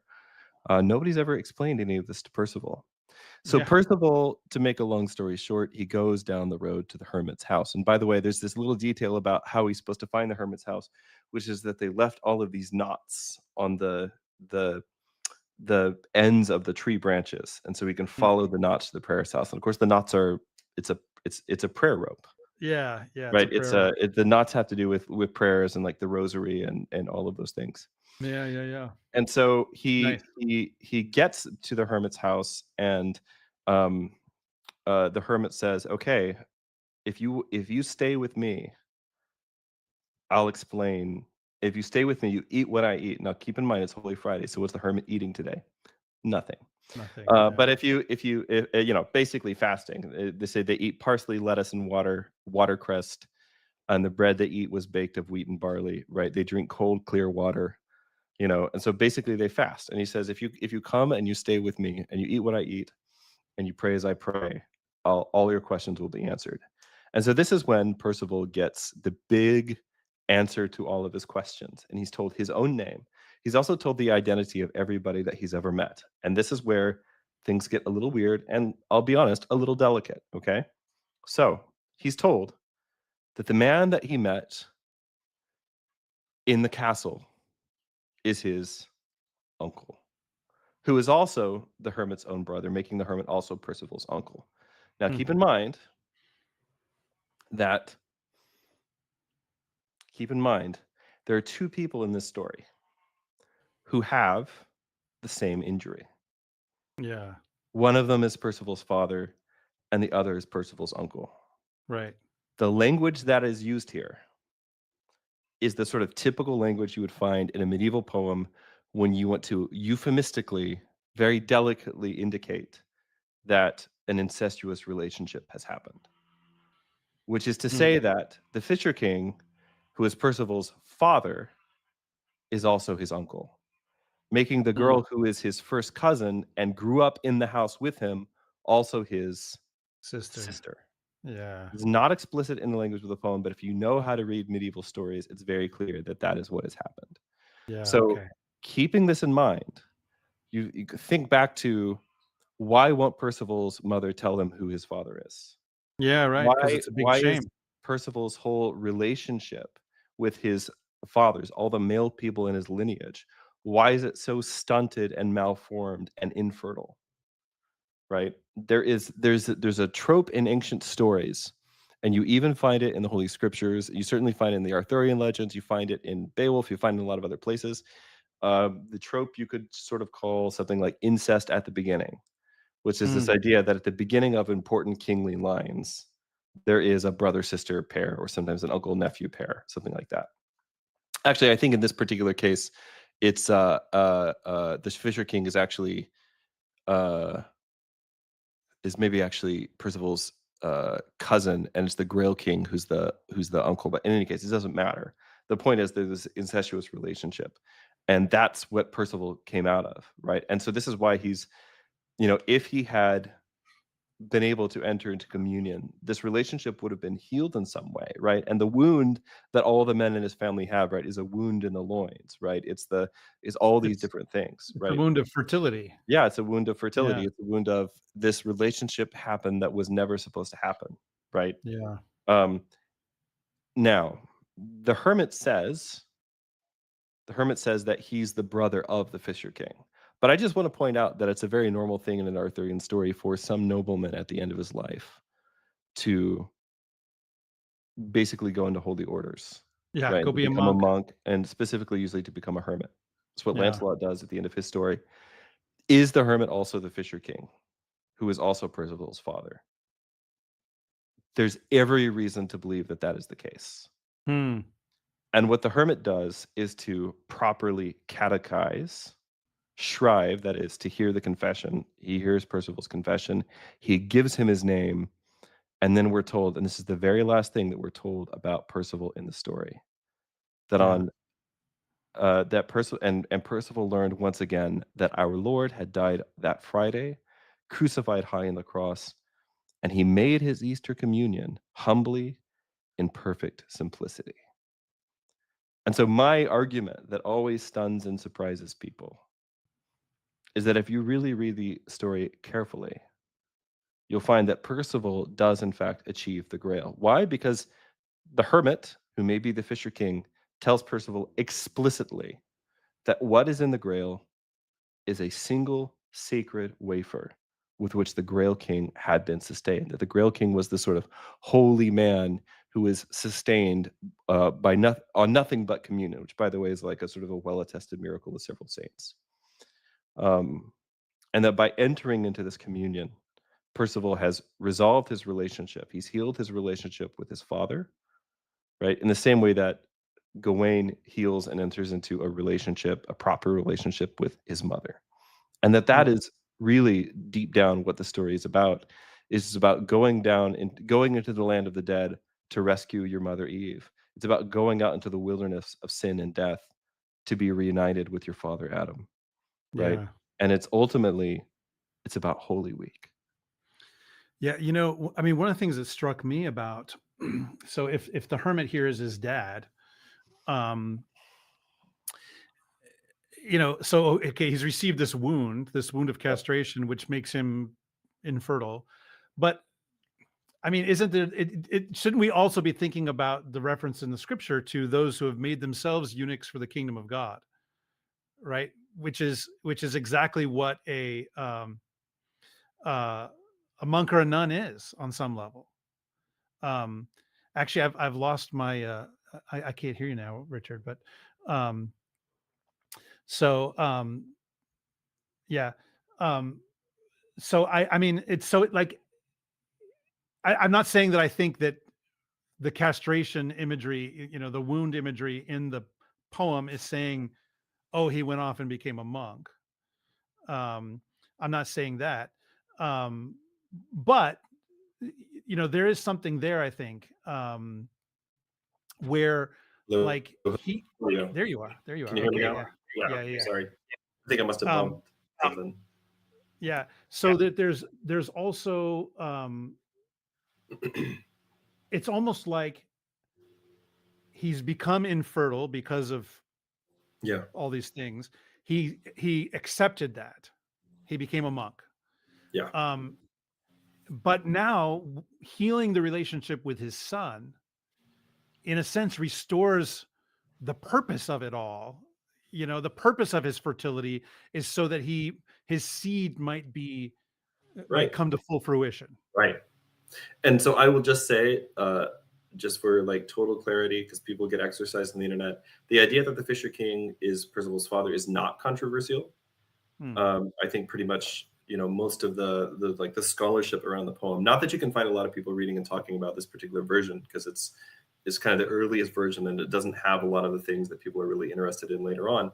But that is not controversial. The idea that the hermit is the Fisher King who sort of took monastic vows later on, maybe after the desolation, right after he fails, after the reunion with Percival fails. That idea is, as far as I know, that's my idea.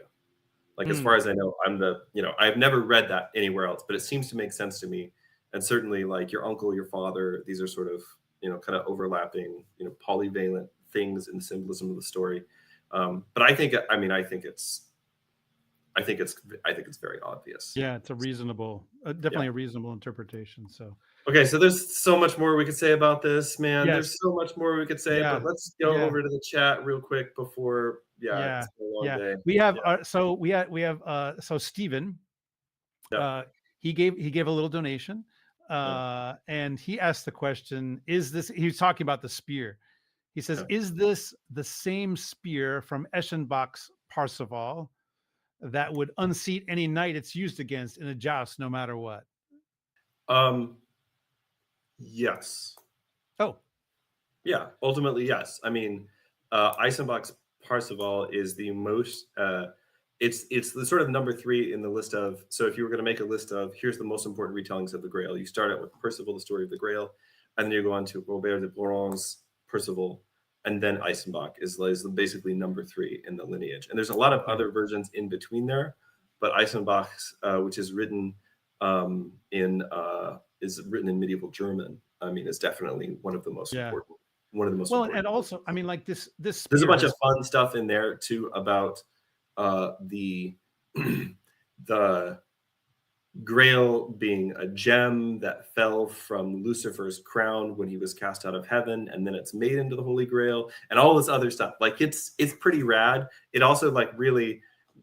What I really appreciate about Chrétien's version of the story is that it has a kind of like a delicacy to sort of dealing with the mystery. So everything, you know, there's this all of these veils drawn over things. So you don't yeah, actually find out to the end of the story what was in the Grail, which was a host.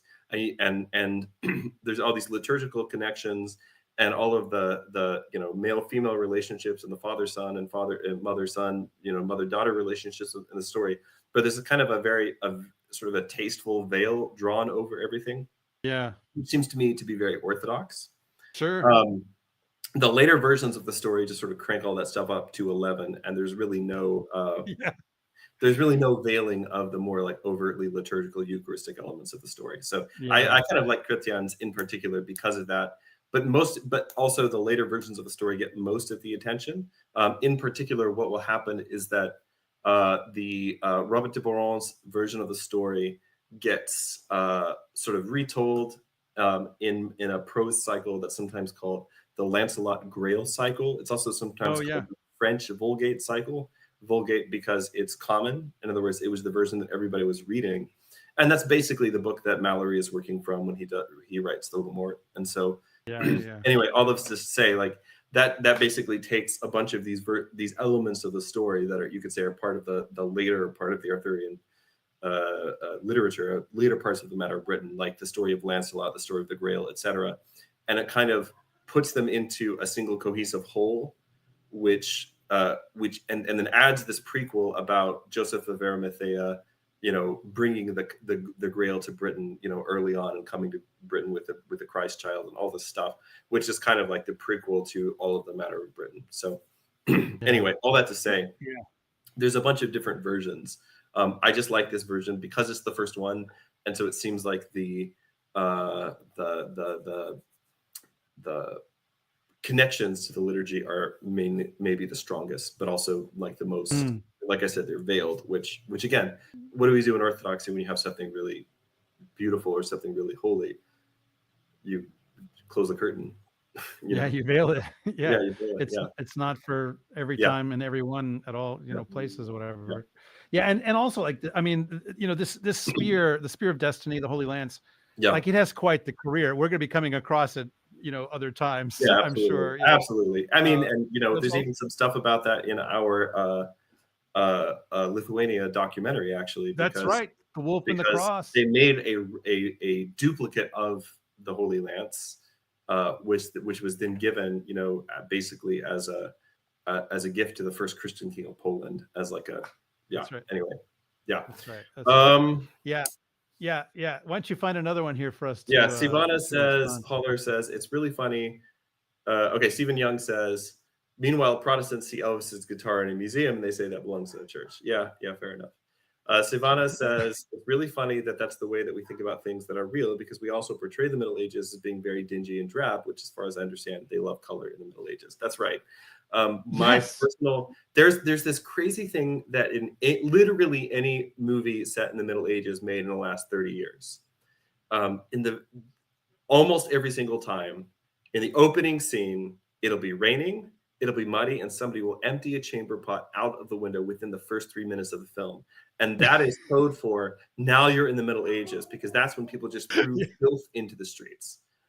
Right. You know, Right. yeah, Exactly. I mean, yeah, again, and I mean, like that's part of what Monty Python is doing as well right, yeah, but they're in making their movie. I mean, fun of it. Is the yeah, thing, yeah, right? big Yeah, time, yeah. big time. Um, Yeah. One of our we have a Romanian listener who also super gave us. chat. I think this is apparently this is his third super chat. Oh, So oh, very yeah. nice. Um, Yeah, so yeah, he says, love both of you. Thanks. We love you too. He says, I have a weird fairy tale for you from Romania. awesome. Youth without aging and life without death. I Didn't they don't make a get it, movie out of that with Helen Mirren? but I don't know. Isn't that just Death Becomes You? Oh, Yeah. I never did see that actually. Was You that know, the Helen film Mirren? that I like with her in it is White Knights. Did you ever see White Knights I with never saw Mikhail that. Obviously, of Baryshnikov? course, she is in Excalibur, which is like the big, you know, fantasy kind of like Yeah, of 80s course. fantasy, Yeah, retelling of the Arthurian legends. yeah. Yeah. Okay. For our last Yeah, one, we will definitely do Romanian fairy tales. The main thing is that there are certain things that I'm an expert on and certain things that Father Andrew is an expert on, and we can talk about those kind of confidently.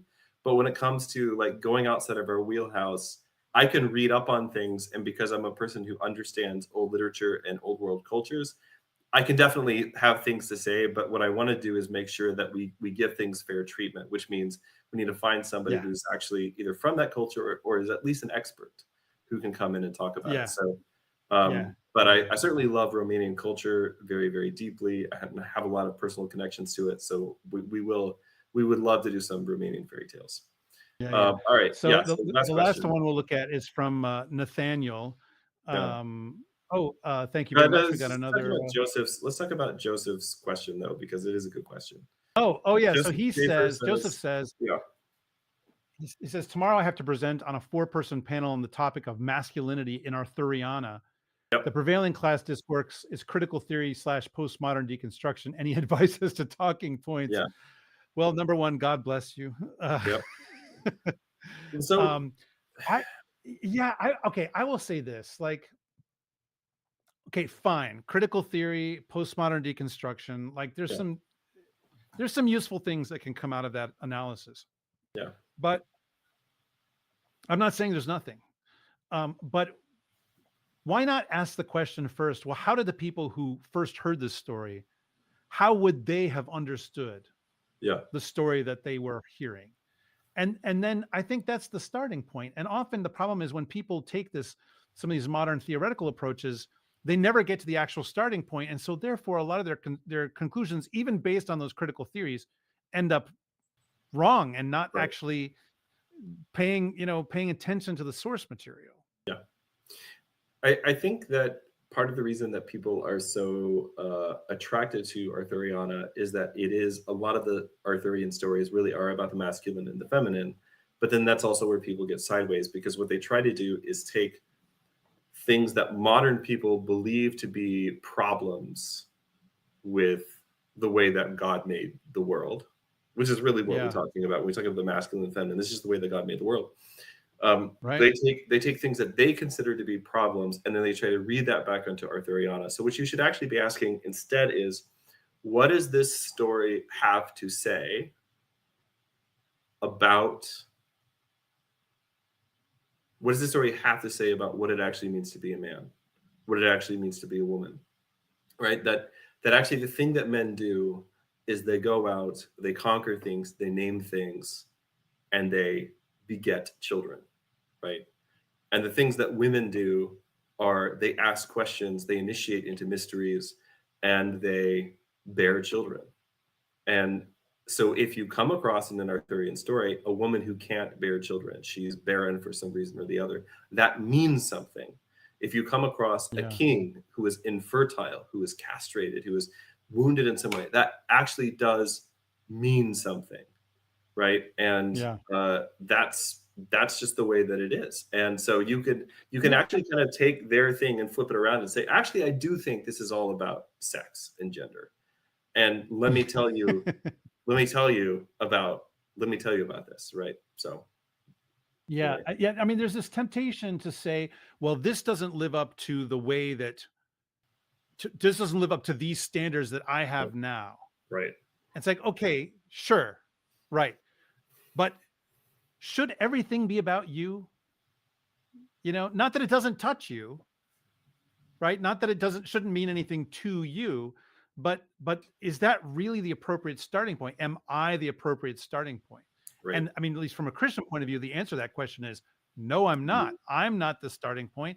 And like it's this obsession with modern identity forming. Like I need to come up with my own identity. I mean, this is exhausting, everybody. This is just exhausting. And part of the point of entering into stories like this is actually just like Perceval, you end up finding who you are by giving up who you are. That's right. It turns out that humility is actually written into the universe. That's the thing. Because God is humble. And if this was not clear, the reason Perceval receives communion at the end of the story is because he finally is able to ask the question again. He's finally able to say, actually, what is this Holy Friday thing? What is this communion thing? Like, what is all of this for? Yeah. I mean, that's the achieving of the Grail. Yeah. It's not that he grabbed hold of it while it was in. Yeah. And by the way, I will say that in one of the continuations of the story, just in case people want to know, there is basically what happens is that after this event, Perceval is able to go back to the Grail castle, and he's able to achieve the crest of the Grail after being catechized and taking communion from this man who is definitely his uncle, maybe his father. He's able to come back to the Grail castle, and he rules over it until he dies. Successfully rules over it until he dies, and when he dies, the Grail and the lance are taken up into heaven, and that's the traditional ending, which Chrétien didn't write, but that's how people thought the story should end. Yeah. I mean, which like if I were to put a symbolic interpretation on that, I would say that what happened to Perceval is that he got ordained. Oh, geez. Yeah, absolutely. I never thought about that, but you're absolutely right, because he's able to become. He had communion. Right. He rules over the Grail castle. What does that mean? Yeah, it's a church. That's obviously. The priest in his church. Yeah. Ooh. I love it so much. That's great. Put that in your next peer review. Yeah. All right. So the last question from Nathaniel is this whole talk of incest makes me wonder how this connects to Turin. I don't think Tolkien connects as much with Arthuriana, so I'm curious about your thoughts. So Tolkien's connections with, including issues with Arthuriana, are more complex than people realize. And this is going to be a whole week, actually, in the course that I have coming from Symbolic World, which is called Tolkien and Universal History. Nice. So because we're out of time, I'm just going to tell you, please join me for that class, and we will talk about Tolkien's real issues with Arthurian legends, which may not exactly be the ones that we think they are all the time. Yeah. So I will at least give them one thing, is to say, y'all should get The Fall of Arthur text that was published just a few years ago. He did actually try to resell Arthur's story. Yeah, worth reading. All right. Definitely a 90-minute show, you guys. Yeah. Thanks, everybody. Thanks for all of that great chat, the interaction. It's lovely. And bearing with us through some of these live radio technical issues that we had today, but that's okay. So thanks for tuning in today to our first, God willing, of many, at Arthurian legends. If you were edified by this conversation, please like, subscribe, share, and review. And this show's home is right here on YouTube, but we're also on Spotify, Apple Podcasts, and all of your other podcast places too. If you are watching this on YouTube, make sure that you click the little bell when you subscribe so that you get notified every time we put out a new episode, which will be twice a month.